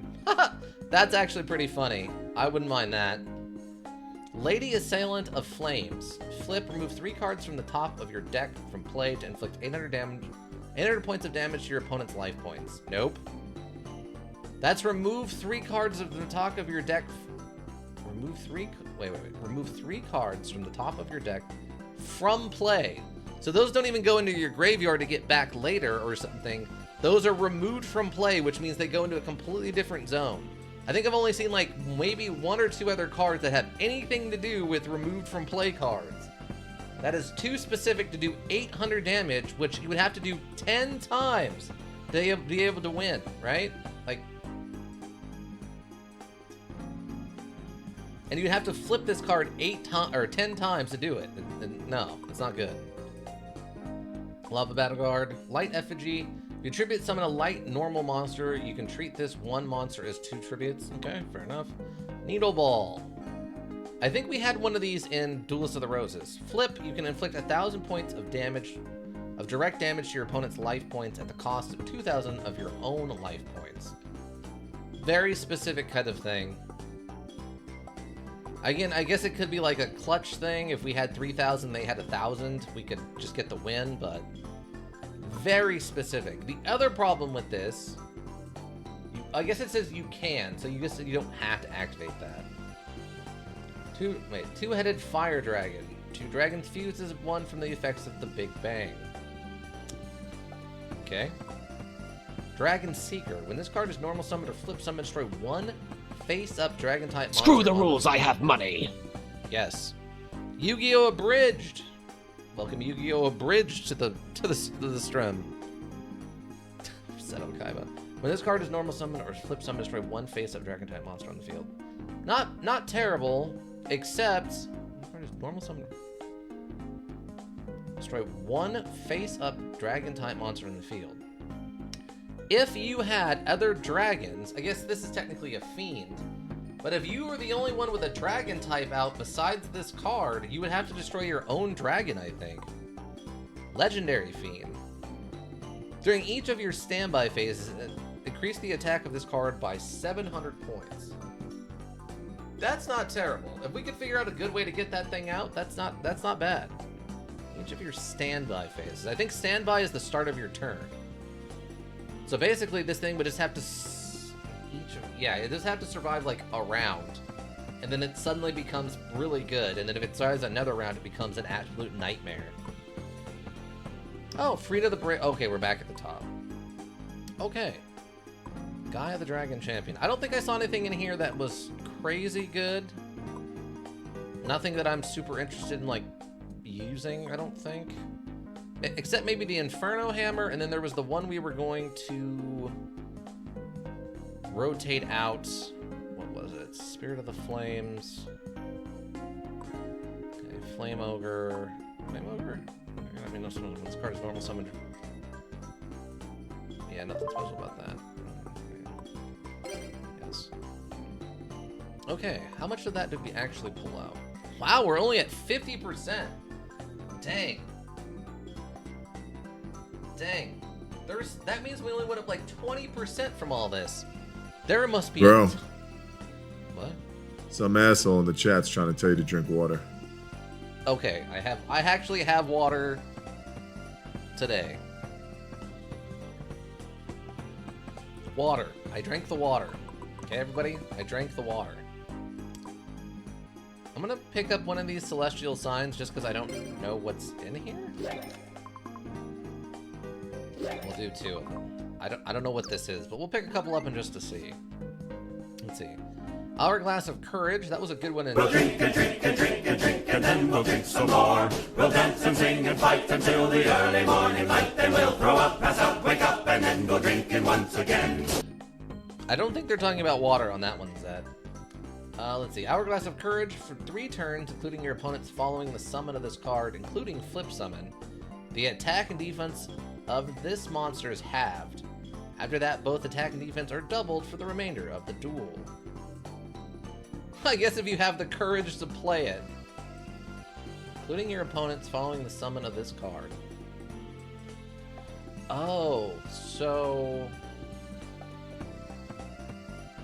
Flip Summon. Interesting. Because you would double it and it'd become a really good card, but otherwise it's halved. That's really weird. Oh, I know? Okay, gotcha. Marshmallow Glasses. To go with the Marshmallow guy. When this card and Marshmallon are face up on your side of the field, your opponent cannot select a monster other than Marshmallon as an attack target. Okay, I mean, if we want to go all in on the marshmallows. Begone, knave. If a monster inflicts battle damage to a player, return the monster to its owner's hand. It ran into one of those. Zenita's Arc. This card is used to ritual summon so-and-so. You must also tribute monsters whose total levels equal 8 or more from the field. Okay, that's specific. Celestial Transformation. You can special summon one fairy-type monster from your hand. Have the attack of that monster and destroy it during the end phase. Have the attack of that monster in... What? That must have something to do with the way fairies work, otherwise it doesn't make any sense. Majestic Mech Senku. This card attacks your opponent's life points directly. Draw 1 card from your deck. This card is sent to the graveyard during the end phase of the turn it was normal summoned, flip summoned, or special summoned. Huh. Okay, this card is sent to the... That's really specific. Moisture Creature. If you tribute summon this monster by tributing 3 monsters on the field, destroy all spells and traps on your opponent's side of the field. That's not terrible. I mean, we would normally have to tribute 2 anyway. If we tribute a 3rd, we just destroy all of their stuff. That's actually not terrible. If you tribute summon this monster. Otherwise, it's just a really big monster to get out there. Freya, Spirit of Victory. It's a cheerleader named Freya, as in, like... Isn't Freya like a... Nordic god? While you control a fairy-type monster other than Freya Spirit of Victory, this card cannot be selected as an attack target. All fairy-type monsters you control gain 400 attack and defense. Interesting. Okay. Oh, this is the Sanctuary in the Sky that Guy was looking for and kept getting but never did anything with. Battle damage to the controller of a fairy-type monster from a battle involving that fairy-type monster becomes 0. Interesting. Okay, that's all we got. Okay, so yeah, it's just all fairy stuff, which isn't terrible. Specific, but not terrible. Yeah, we'll just pick up some more of these. I don't need more fairy types, I don't think. Plus, these are the cards of the day, so I don't know when this will rotate through again. So we'll just pick up as many of these as we can get. Okay, that's good. We'll pop her open, see if we got anything new. Oh, we got one of those. Visor Des. On your third standby phase, after successfully summoning this card, you may destroy one of your opponent's monsters. This card cannot be destroyed in battle until this effect has been carried out. Damage calculation is applied normally. Interesting. That's not terrible. Basically, it's got 3 rounds of, like, infinite defense with that. That's not bad. In the third standby phase, after successfully summoning this card. Flame Cerberus. Known to many as the Burning Executioner, this monster is capable of burning enemies to cinders. Just a big card, nothing fancy. Luster. Oh, wait. Oh! Wait, this is a different Luster Dragon. A very beautiful dragon covered with sapphire. It does not like fights, but has incredibly high attack power. I guess 19's pretty good for a non-tribute monster. Woodborg Inpachi. The new form of Enigmatic Inpachi, remodeled by cutting-edge Dark World technology. Maneuverability has been sacrificed for strong armor, which was considered more important. It's a Woodborg. I guess it's just a big defensive monster, but it does require a tribute. Kangaroo Champ. Berfamet. When this card is summoned, excluding special summon, you can add 1 Gazelle, the King of Mythical Beasts, from your deck to your hand. Oh, really? Wow. Huh.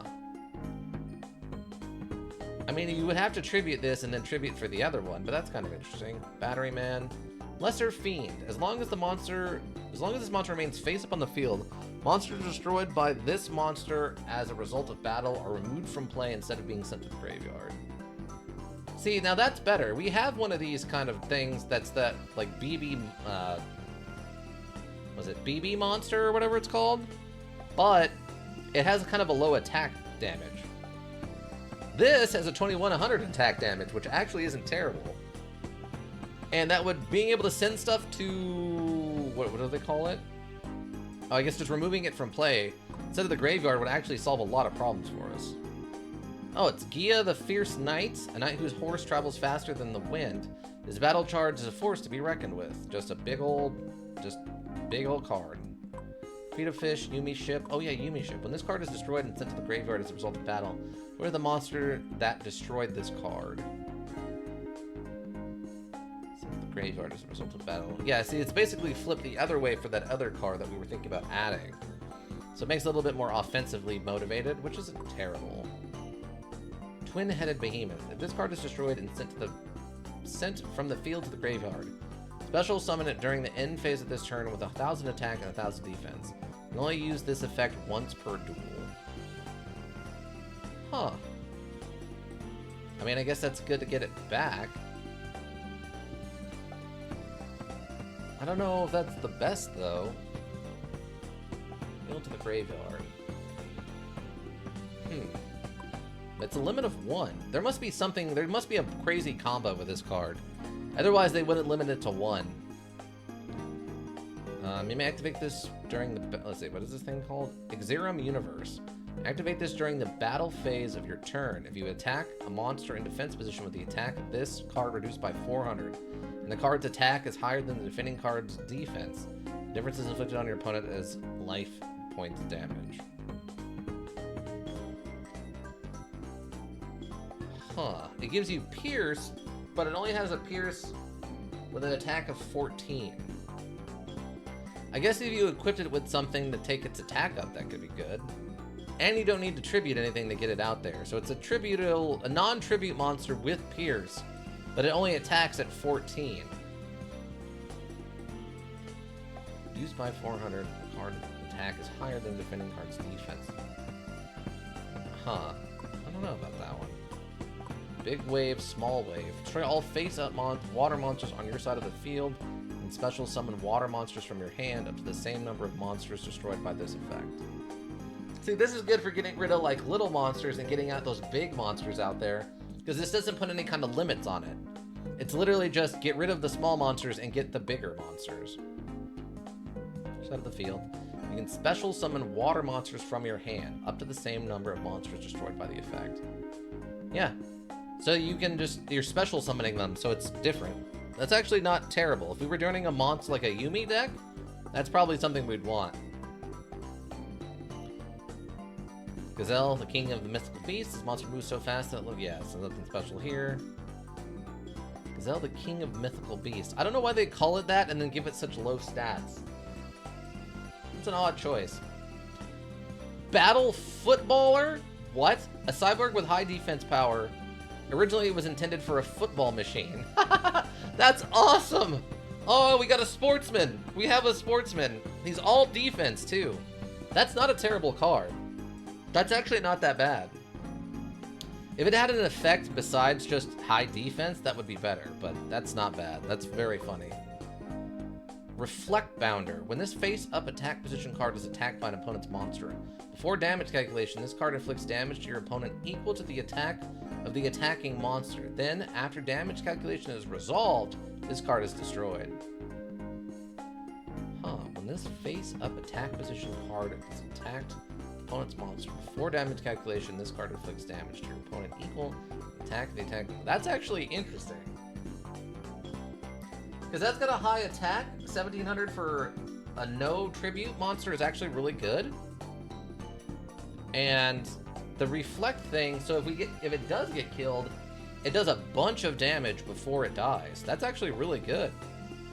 That's a really good card. Can I like mark this? I can't, not in this mode. Reflect Bounder. When Ikabit gets back, we have to talk about the Reflect Bounder. See, like, here's another one of these ones, right? Cannot be normal summoned or set. This card cannot be special summoned except by attributing 1. So, like, this one you have to specifically get rid of a monster to get, right? But if you have one of the other ones that is like a big beefy one that requires like a tribute, 2 tribute, if you use that big wave, little wave, you could just get rid of something like this and bring this out instead. Let's see, Starboy. As long as this card remains face up on the field, increase the attack of all water monsters by 500 points and decrease the attack of all fire monsters by 400 points. It's not bad. Again, if you're doing water stuff. A water monster equipped with this card increases his attack by 400 points and decreases defense by 200 points. Steel Shell, it's fun. Tiva. When this card is tribute summoned successfully, your opponent cannot declare an attack during his or her next turn. Huh. It's not terrible. It's not great, but it's not terrible.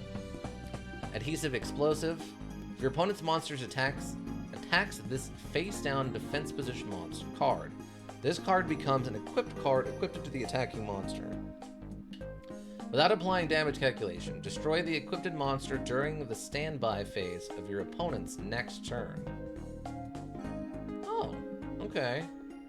That's not bad. Welcome back, Ika. Okay, great. You just showed up at the perfect time. I've got 2 things for you.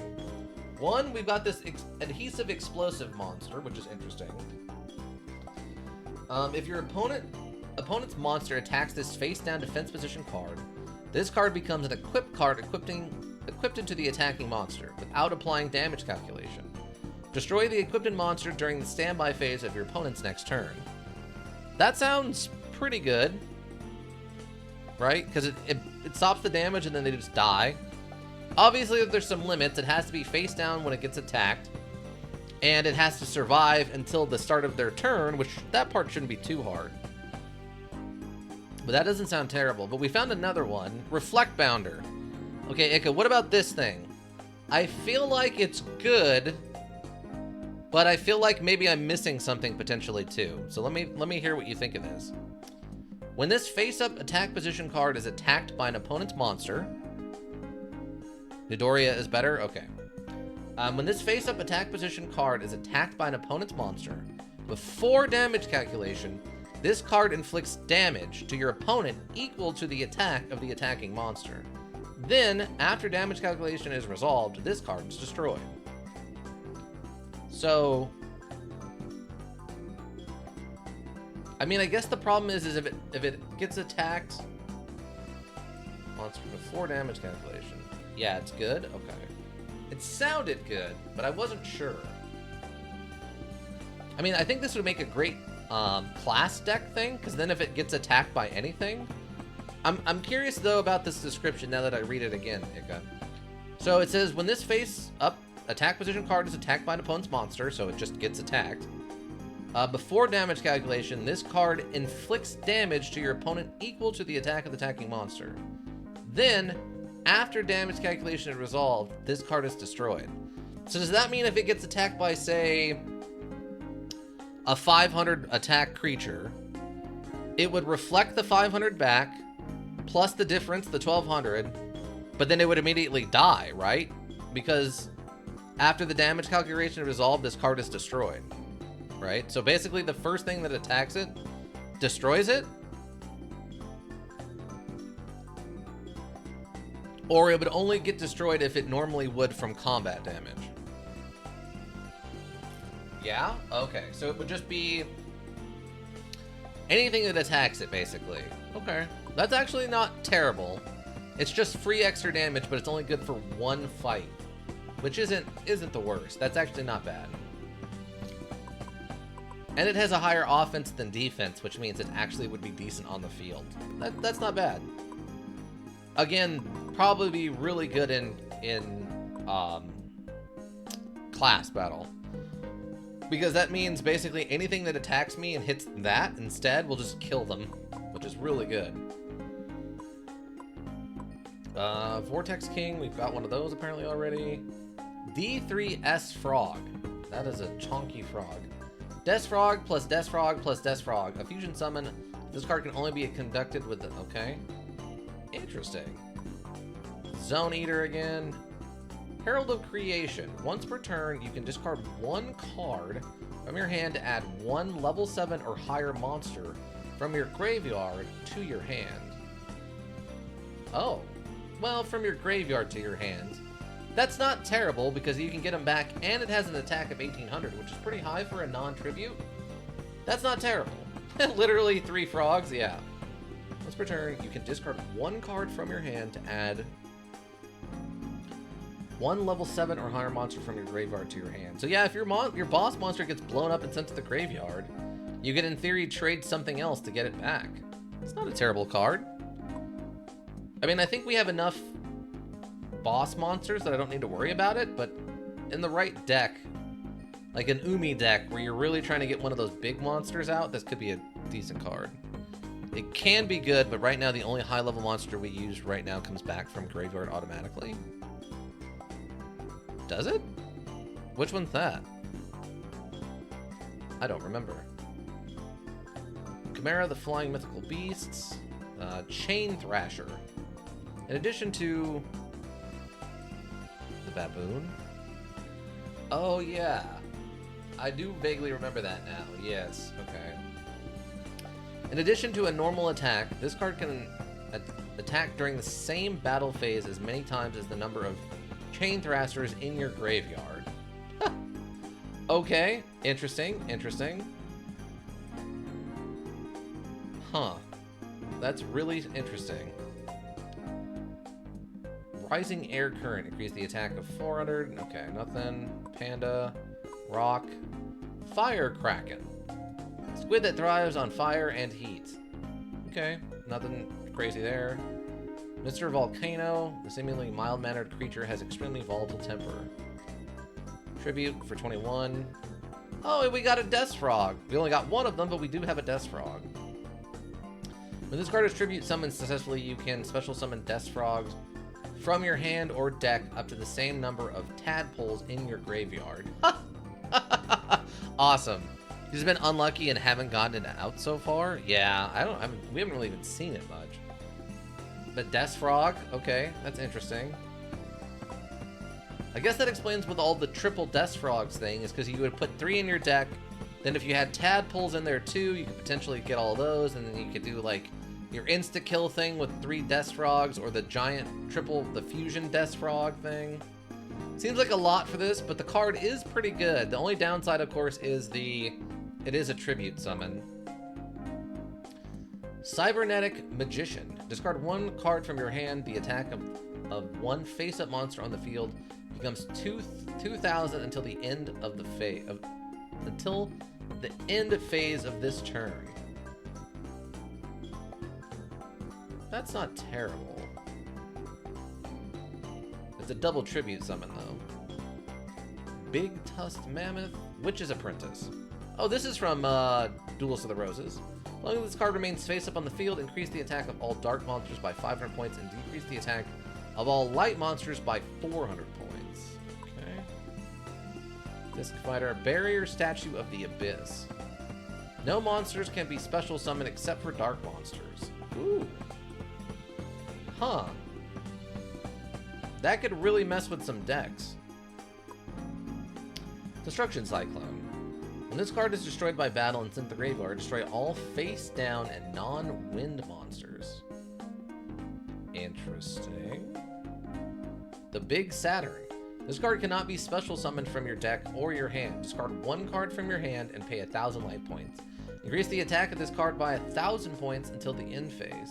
You can only use this effect once per turn during your main phase. When this card is destroyed and sent to the graveyard, by an effect of a card controlled by your opponent, inflict damage equal to this card's attack to the life points of both you and your opponent. What a nightmare. Rip is best frog, though? That's fair. Until Totality Awesome comes by. This is a lot. This card cannot be special summoned from your deck or your hand. So only from the graveyard, potentially. Discard 1 card from your hand and pay 1,000 life points. Increase the attack of this card by 1,000 points until the end phase. Effect once per turn during your main phase. When this card is destroyed and sent to the graveyard by an effect controlled. By an effect of a card controlled by your opponent, inflict damage equal to this card's attack. The life points of both you and your opponent. Weird. Gora Turtle. As long as this card remains face up on the field, monsters with an attack equal to 1,900 or more cannot declare an attack. Interesting. Though that affects me too. Sonic Jammer. Flip. Your opponent cannot activate any spell cards at the end of the phase until the end of the end phase of the next turn. Weird. Oh, another new Doria. Cave Dragon. If there is a monster on your side of the field, you cannot normal summon this monster. In addition, if there are no dragon-type monsters except this card on your side of the field, this card cannot declare an attack. I guess because it's 2,000 for a non-tribute, so it's considered really powerful. Eagle Eye. When this card is normal summoned successfully, no trap cards can be activated. Okay. Nubian Guard. If this card inflicts battle damage to your opponent's life points, you can return one continuous spell card from your graveyard to the top of your deck. If we were doing a lot of continuous spells, that's not terrible.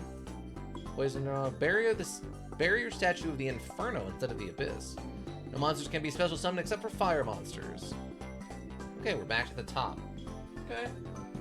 So we got a couple of cards out of all this that are going to be probably better than what we've got by a little bit. What was it? Also, this Gaia the Fierce Knight might be from the show. I think.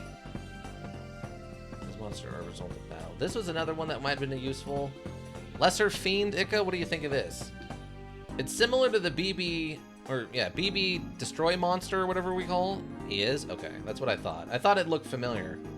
As long as this monster remains face up on the field, monsters destroyed by this monster as a result of battle are removed from play instead of being sent to the graveyard. Obviously, it's only an attack of 21, but I feel like that could really shut down some of the weird decks that are like constantly pulling stuff from their graveyard that we run into, and has been a problem in the past. I could be wrong, but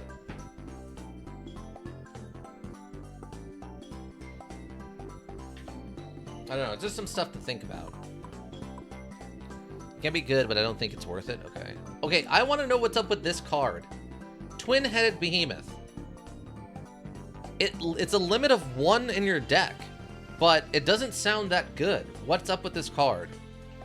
If this card is destroyed and sent from the field to the graveyard, special summon it during the end phase of this turn with 1,000 attack and 1,000 defense. You can only use this effect once per duel. What is this? It has 1,500 attack and 1,200 defense, which isn't anything special. But it has a limit of 1 per deck. I feel like that means that it can have some kind of bizarre effect going on or something, but it doesn't sound good.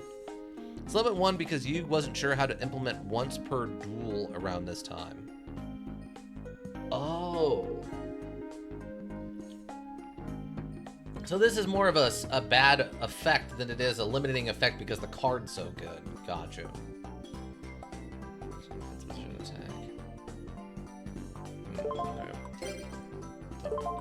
No, I want to leave the screen. Jeez. Alright. Oh, we also bought a single... Or we bought 2 packs of the fairy deck, which was fun, but nothing crazy in there. Right, what time is it? 7? Okay, I want to do one more duel. Can I duel like the sandwich girl? Excuse me, Sadie, sandwich lady? Can I... Sadie the sandwich lady.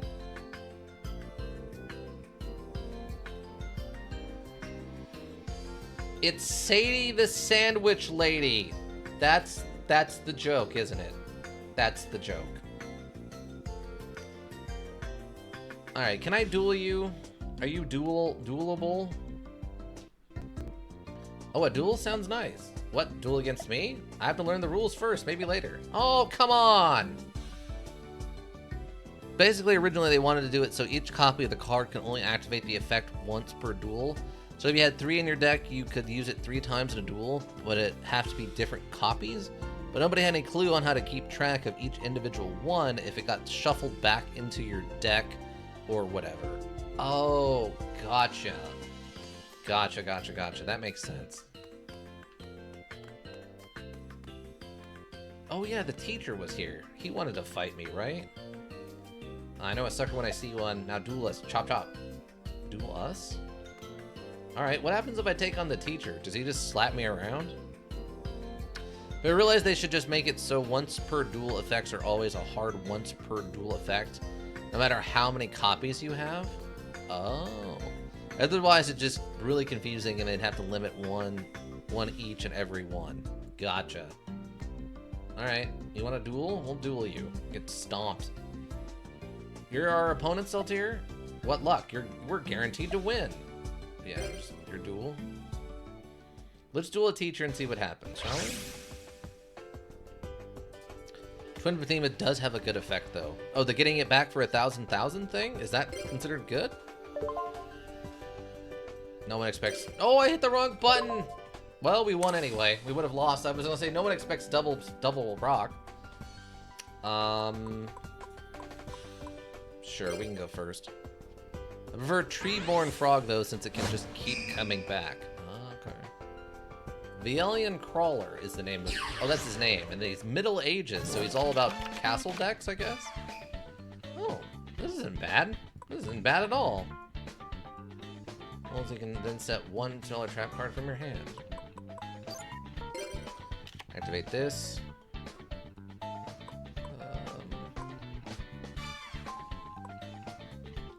Put this out. Set it. Set it and forget it. I think we'll stop. Actually, I'm gonna put this out just in case we need it. No, end phase.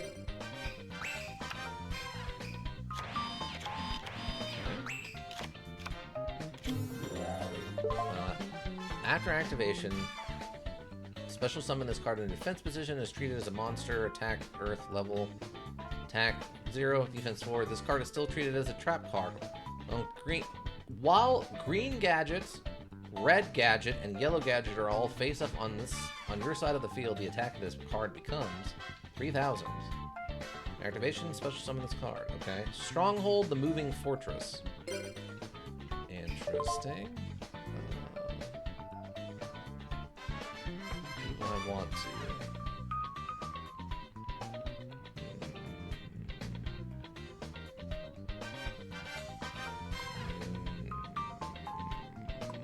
What do I got out here right now?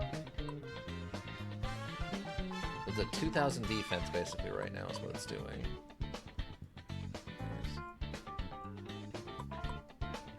It could become 3,000 if he gets all this stuff out there. And special summon this, which we might want to save. We could snag it, but that wouldn't do as much good. We could destroy the other thing, which doesn't do as much good.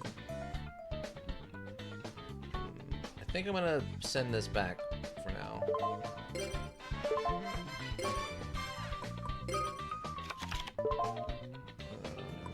Nope. Oh, okay. Send the field to the graveyard, select one monster with an attack of 10 or less from your deck, your opponent, and add it to your hand and shuffle your deck. Huh, okay. You can destroy the trap monsters with a spell / trap destruction. Back row removal card, usually. Oh, except one of the newer ones anyway. Oh, okay, that's good to know. So we can actually get rid of that thing with this, potentially. That's actually really good to know. Set that. Really need a battle phase. Depending on what it says on it. Okay. Hold on, what does this thing do? Ancient Gear Engineer. You get the effect of any trap card that targets this card and destroy that trap card. If this card attacks your opponent, cannot activate any spell or trap cards until the end of damage step. When this card attacks, destroy one spell or trap card on your opponent's side of the field at the end of the damage step. Oh. Okay. Dang, that's a really good card. Wow. Okay. What do we want to get out here? We want to go Enraged Muka Muka? Or this card is destroyed as a result of battle instead of graveyard. You can special summon one earth monster with an attack base attack position. I guess we just go Muka Muka to get it out here, right? Crawler's deck has a lot of built-in protection. Oh, okay. Trap protection. Okay. Muka Muka will go to the hand. Oh, that's true. So is it... She'll summon one. Face up attack position from your deck. Oh, this is what I'm thinking of as the giant rat. Okay. So go to my hand, and then I still need to be able to tribute summon to get it out there, right? So one monster on the field and return it to the owner's hand. There's nothing special for that. Big. Sea cat.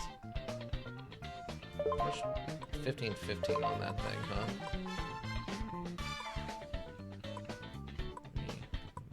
What does this do? Side of the field when this card. So it'd be 1,800.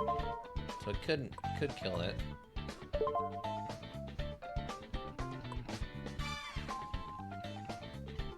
So the field and return it to the owner's hand.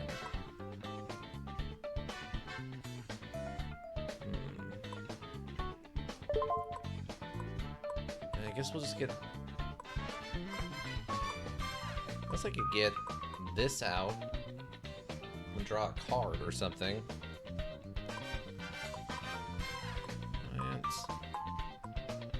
And I mean, we can get Panda and then use the Panda to kill that thing. I guess. Because we already have another defense out there. Okay. Does this affect monster on your opponent's side of the field? Decrease the attack of the selected monster by 7 points. Monster cannot attack or change its battle position when the selected monster is destroyed or removed from the field. This card is also destroyed. I don't think I need that just yet. Oh, we got the Yumi ship.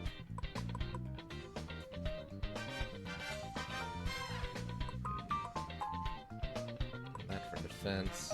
Get the effect of any trap card that targets this card. Destroy that trap card.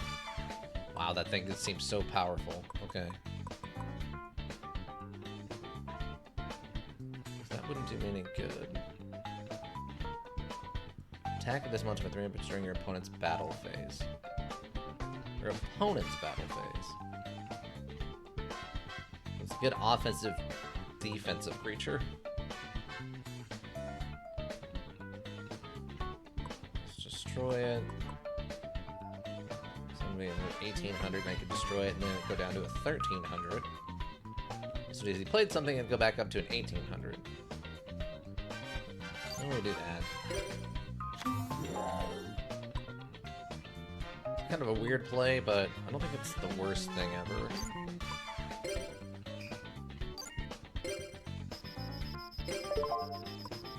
Oh. No? Okay. We should add some of those new cards in. Okay, after we finish this up. Yeah, rat summons to the field. Yeah. Okay, main phase 2. See, we could use this to destroy that other thing if we need to, since it is currently still both a special summon card. This card is still treated as a trap card, though, so it is technically also a trap card. Okay, no. Oh, okay. Where's the panda at right now? 1800 for the panda? Panda? I will destroy the monster that destroyed this card. Just set this. I guess we'll attack with the panda and see what happens. Oh. I forgot I have to declare the attack first. This machine cannot opponent attacks. Your opponent cannot attack it. No. Oh, right, because the panda has Pierce on it by default. I forgot about that.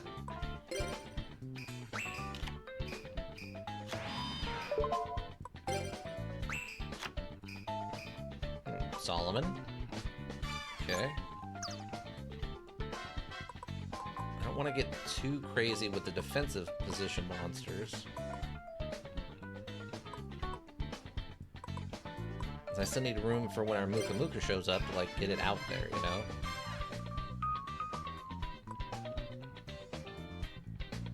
So what I can do is I can flip this, draw a card, then I can tribute it to get Muka Muka out there. That'll actually boost Muka Muka up.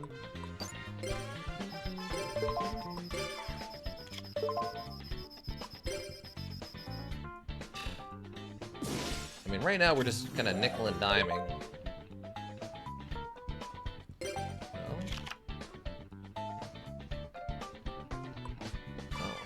Card is destroyed as a result. Oh, it was one of these. Okay. Wait. Oh, I guess Earth type. That makes sense, actually. Yeah.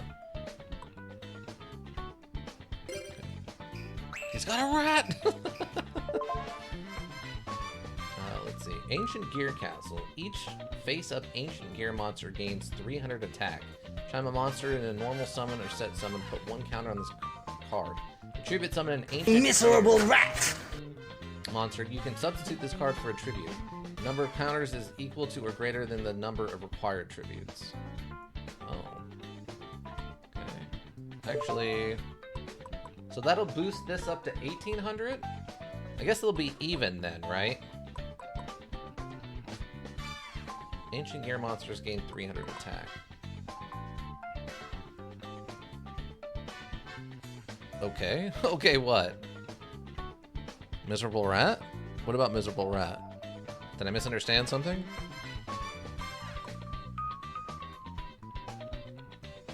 Oh, I forgot this wouldn't work? What? Okay. Are you right? I don't understand.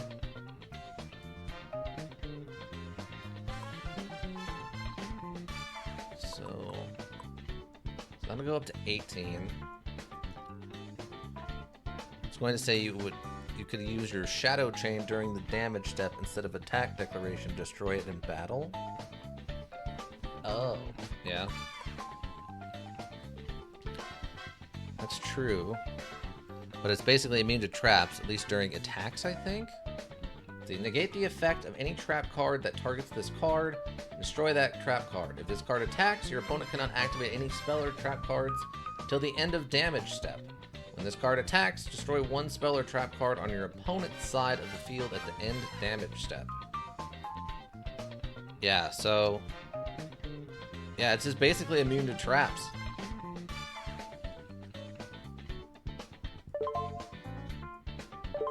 I guess I could hit it... never mind, most trap targets so immune to most traps. Yeah. I guess I could destroy this with the wind thing, and then it won't get the bonus, then I can attack it and just kill it with the panda. Face up. Track. Select. Destroy one spell or trap card your opponent controls. You can then set one spell or trap card from your hand. I mean, that's fine. Oh, this thing actually, I forgot about that. This thing is also technically a spell. Or an ongoing trap card. That would be neutral. Problem is I don't have anything that could kill this once it goes to 1800. In fact, this would go down lower to a 1300, which would be even worse for us. Yeah, I think I'm just gonna destroy this thing. Plus, this affects all machines, which is bad. Just sets. Nah, I'm not worried about it right now. So he changed who he targets. And then he destroyed my chain anyway. You jerk. At least he took the damage. You jerk. Because this only gets boost during defensive stuff.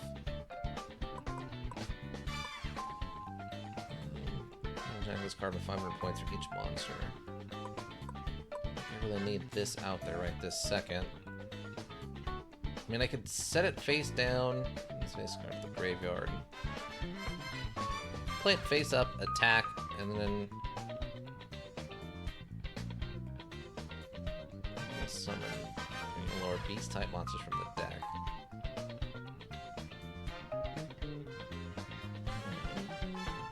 I'm just trying to think what else is in the deck, because I think I got rid of. Got rid of you. You're level 3 or lower. I think the rat is a level 4, right? Oh, no, I don't want to surrender. I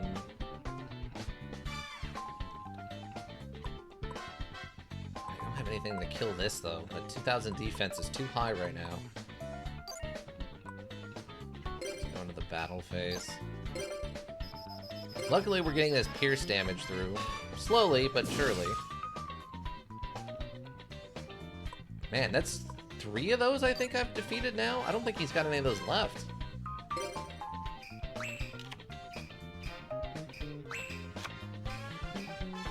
Oh. Oh, interesting.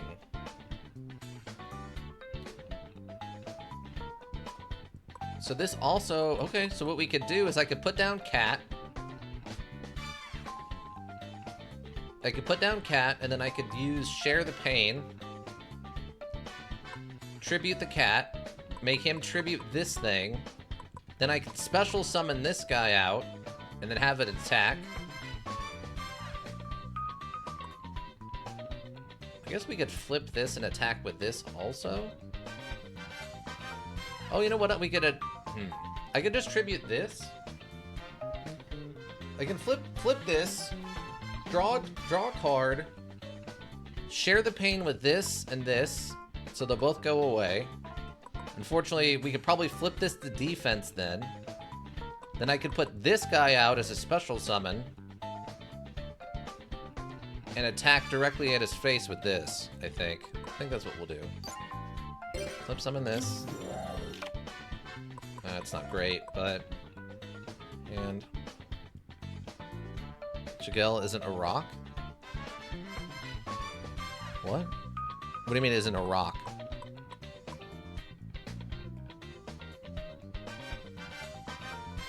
It's not an earth attribute? Oh, is it a... Wait, is it a... Special summon by removing one from play one earth monster in your graveyard. Do I not have an earth monster in there? Yeah, I got this guy. He's an earth monster, right? Is he an earth monster?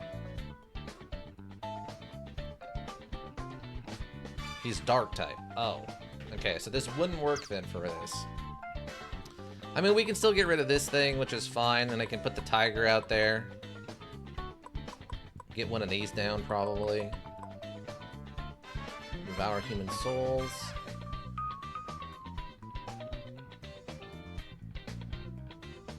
Yeah, that's probably fine. I mean, I still need to get rid of this thing.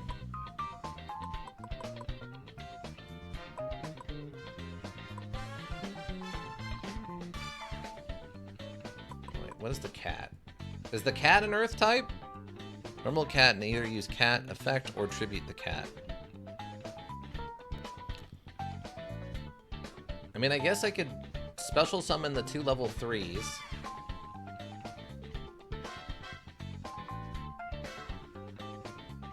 Tribute one of those.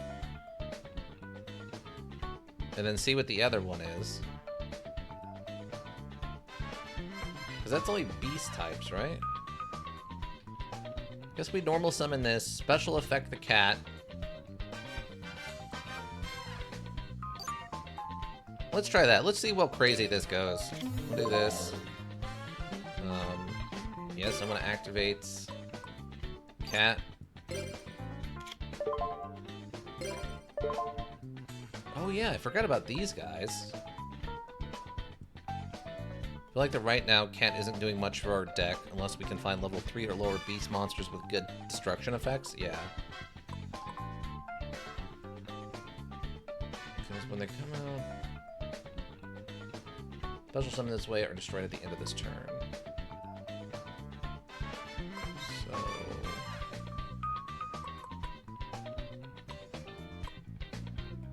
Probably just grab, like, what? One of these and, like... Death's Wombat? Grab both of these. Maybe if we have Pot of Avarice, since it could set that up at least. Oh, okay. Yeah, DD Crazy Beast. Once from the field and return it to the owner's hand.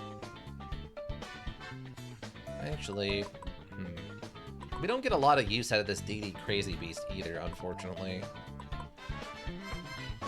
I wish I did, but I don't.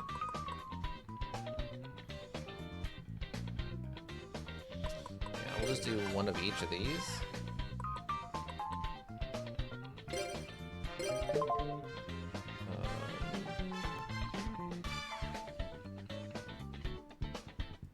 Guess the attack position.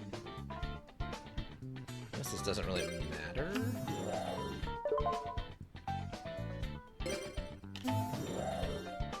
Okay. So my monster activates. No.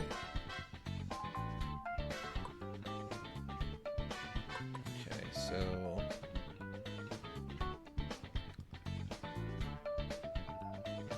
then what do we want to do? So guess I'd tribute this. Tribute this. Tribute that. That. Now this can be put out.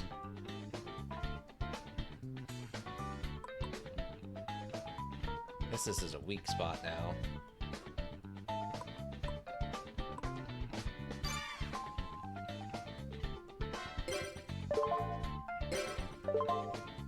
I got both of them. It doesn't really matter, I guess. Let's get rid of this one.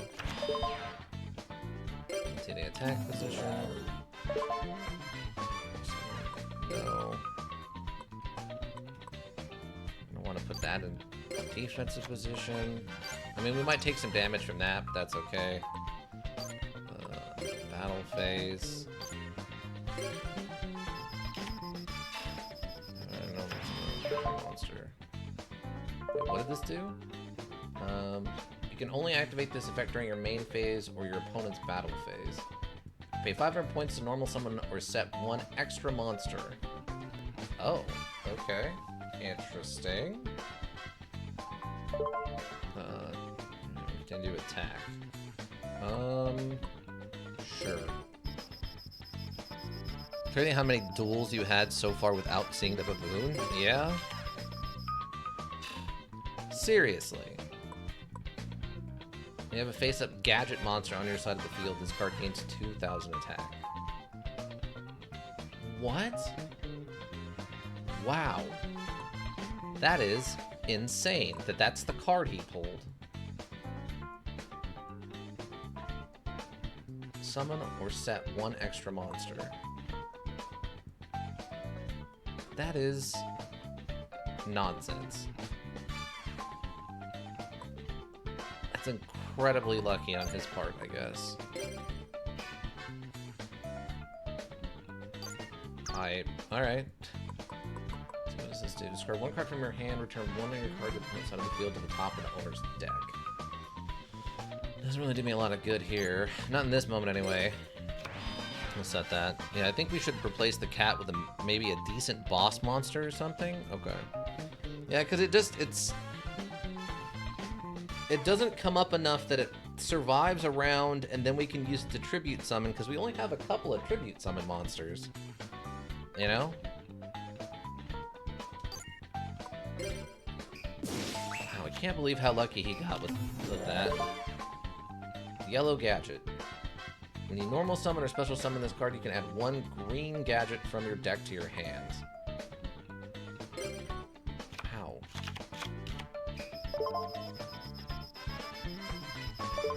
What does this do?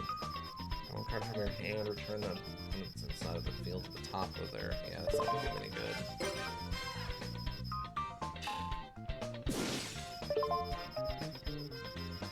Wait.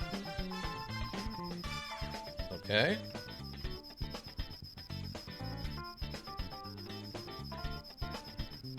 Use this trap now?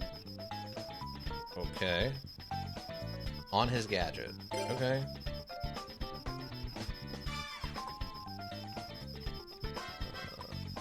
This one, you mean? Oh, you mean on this thing? To get rid of it?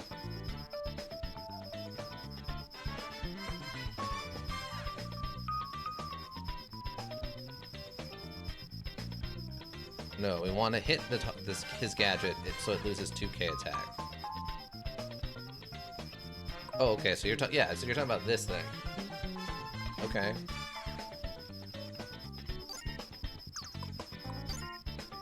Okay, activate.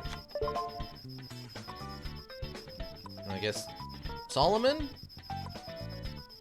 or Tiger? You think so? Okay. We can Tiger.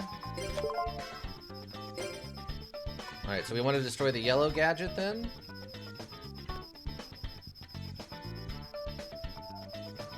Wow, that's an ongoing effect. I didn't realize that. That's pretty crazy strong. Alright. Yeah. We already have a big beefy defense wall. Okay.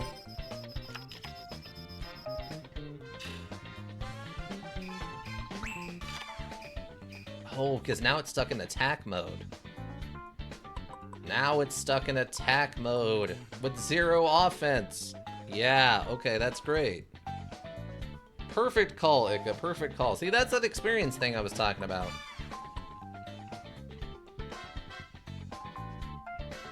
I'm gonna leave that in defense. I want to activate that right now. 1600's enough. I mean, I guess it doesn't matter because he's just gonna take all the damage, but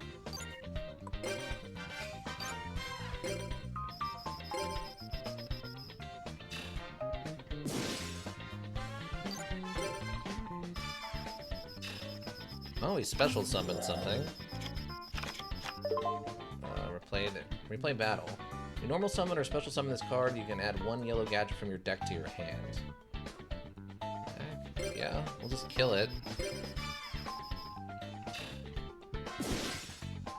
I mean, it reduced the amount of damage he took, but not much.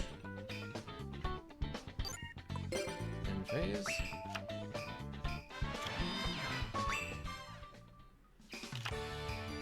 Oh, Swords of Revealing Light.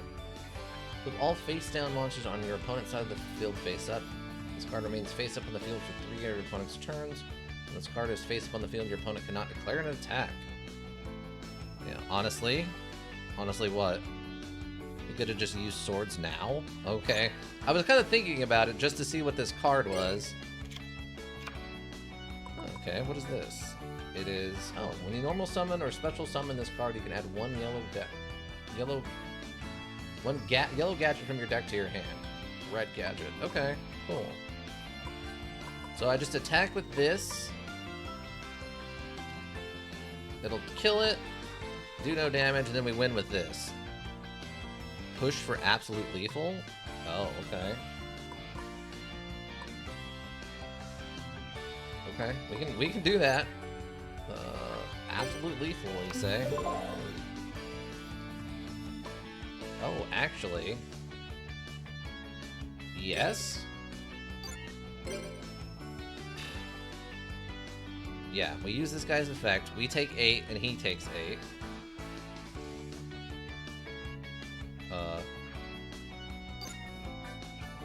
Oh, he gets to... Right, he gets to attack directly. Yes, I remember now. Oh, wait, and bear. How many things can you block? Alright, so we attack you directly. Get that 800 on there. Alright, Das Wombat.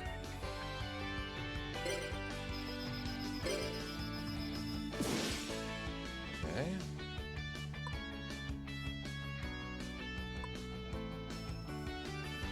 Card is destroyed and sent to the graveyard in the battle. Destroy the monster. Okay. You either take this or you summon something. He's got 50 hit points. He's a psychopath. You normal summon a special card. You can add 1 green gadget from your deck to your hand. Okay. We play battle. Continue attack. Yes. Because he'll take the damage, that card will die, and now he has nothing else because he already used his 500 points this once on his turn. Let's just do it with the panda. Hey, we got there. Attack with Yumi ship. Yeah, we attack with the Yumi ship, then it dies, it kills that creature, and then we can attack it with something else, and he's used his 500 life points once per turn to grab another creature and put it out there as defender. So he was running out of options quickly. Victory Screech! Look at all that money we got. That was 1,000 for defeating that guy. Impossible. We lost? I'm crushed. Yeah, we did it, Zeltier. Let's keep it up. We'll literally beat our teacher with a level 6 Middle Ages deck. What about that was Middle Ages? That was all like robotic gears and stuff. Unless his last set card was Mirror Force. Yeah, that's true. It could have been. You're not wrong. Alright, so let's... What time is it? Let's do a quick deck switch over. Deck edits. Okay, so we wanted to drop the cats. Swamp. What is it? Rescue cat is R. Where?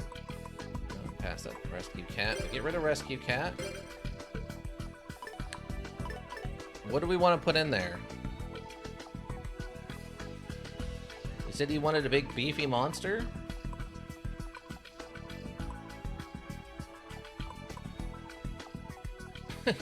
Show friendship. Accept your handshake. Each player's life points become half the combined life points of both players. If you have unity in your hand and show it to your opponent, you must accept the handshake.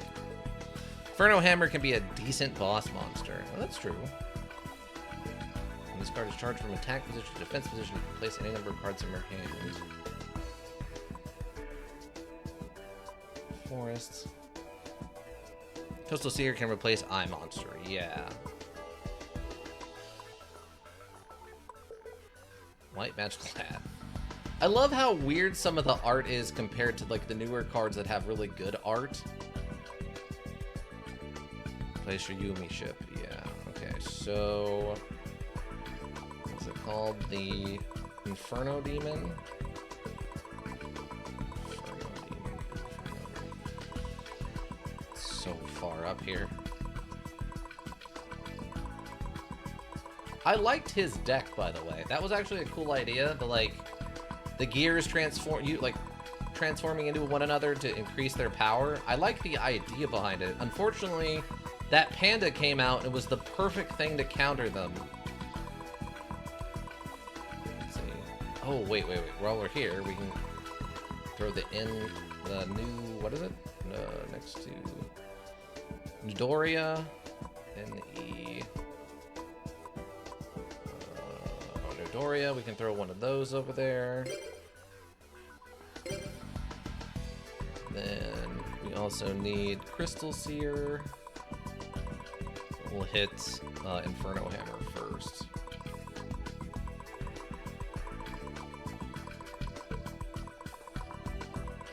Inferno Hammer. I mean, it's a double tribute, right? Since it's 6. 5 is 1, 6 or higher is 2. When this card destroys your opponent's monster and sent to the graveyard as a result of battle, it's like one face-up monster on your opponent's side of the field and flip it into the face-down defense position. It's not terrible. It's not terrible. Oh, it's only 1 tribute. Really? I thought 5 was 1 and anything over 5 was 2. Huh. Okay. As long as this card remains face-up on the field, there's no limited number of cards in both players' hands. 5 and 6 is 1 tribute, 7 or above is 2. Then certain cards will mention they need 3 tributes on their effect. Gotcha. Alright, then the last one was Crystal Seer.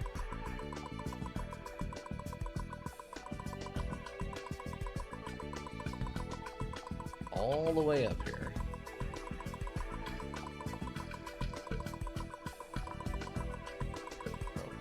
Oh, I'm done. Not done. Almost.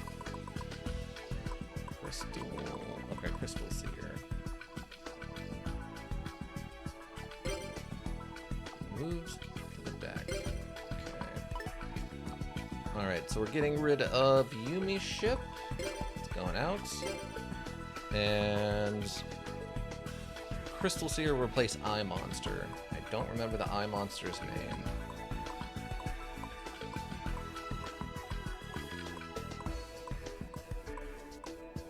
Oh yeah, here's the baboon that we have never gotten to summon.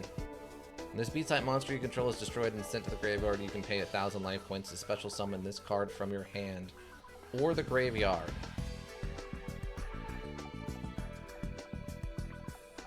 Or cat, if you haven't took the cat out yet. I took the cat out already, so we already got rid of the cat. Yeah, I just don't remember the Eye Monster's name.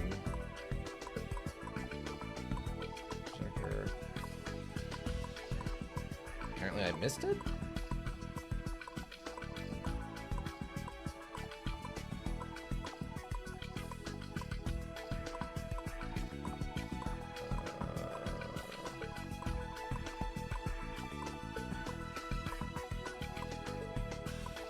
Oh, there it is. Big Eye. Literally just Big Eye. Okay. Alright, Big Eye is out. I mean, the Big Eye does have higher, like, stats for actually fighting stuff.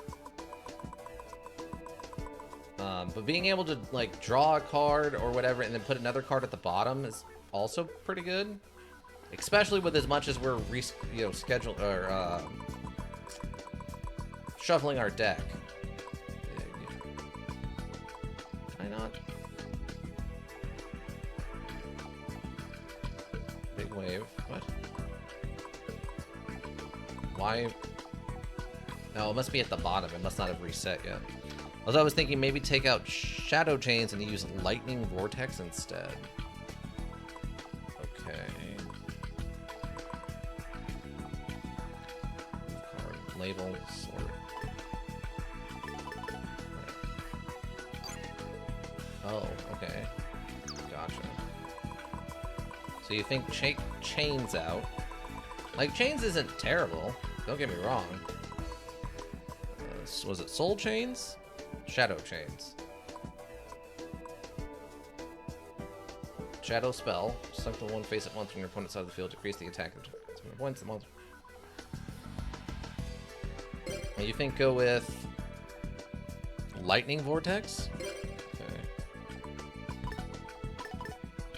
Lightning Vortex, huh?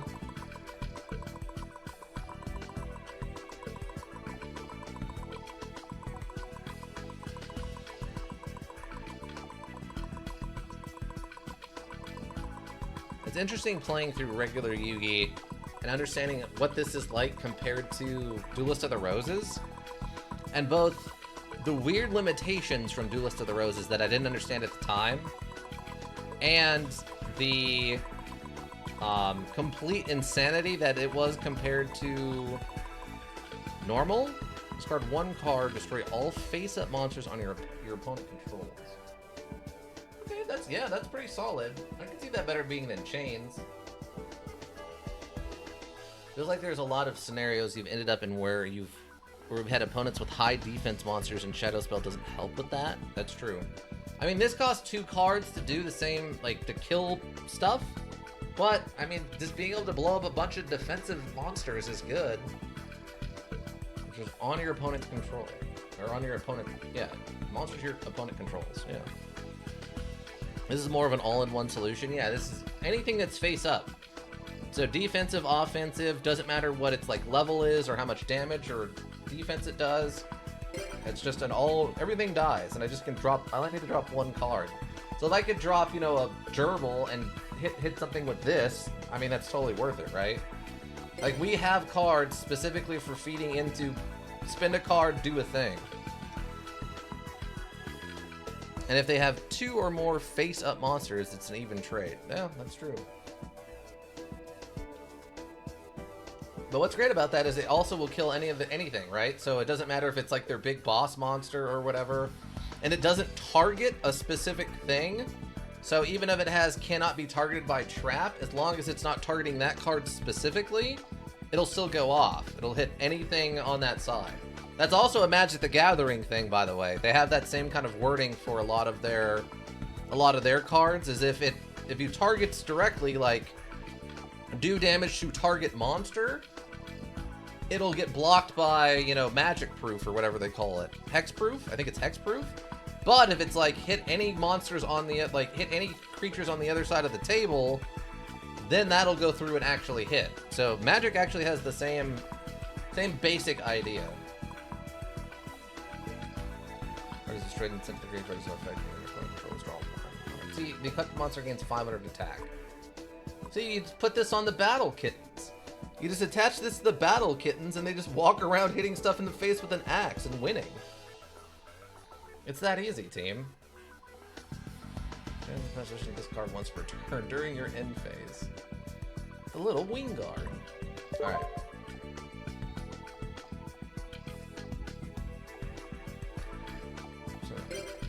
Oh, I gotta save the deck though. I forgot I gotta save the deck. Because the changes stay. I just have to save it, so. Right?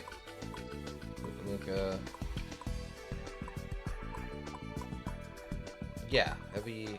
No. Oh yeah, Inferno Hammer's still in here, so it all saved. We just gotta save the deck. Yeah, unfortunately, in this period, not every card that targets puts target in its description. Ugh. Oh, save recipe. Yeah, our Destiny draw cards are weird. It's the hammer, which isn't terrible, and then the dual sheep thing, which isn't terrible either. It's just not necessarily the best. I get it. Okay, there we go. Get a save in there. And then next week, we'll just start doing some more Yug. We just Yug it up.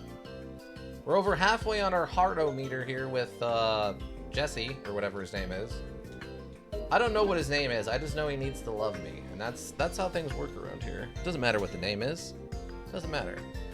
But of course, lurkers, thank you. You got the Twitch world go around. We always appreciate you. Anybody who checks the VODs here on Twitch, checks the VODs on the YouTube repository, thank you. It's also greatly appreciated. Seeing those numbers helps keep me motivated. If you need a well-thought-out solution, you need a thinking solution, Raven Hillbrook Inc., Thinking Solutions. And that'll be it for me. Thanks again for you all hanging out, and I hope to see you all back in a couple days. Yeah. That'll be it, I think. Bye!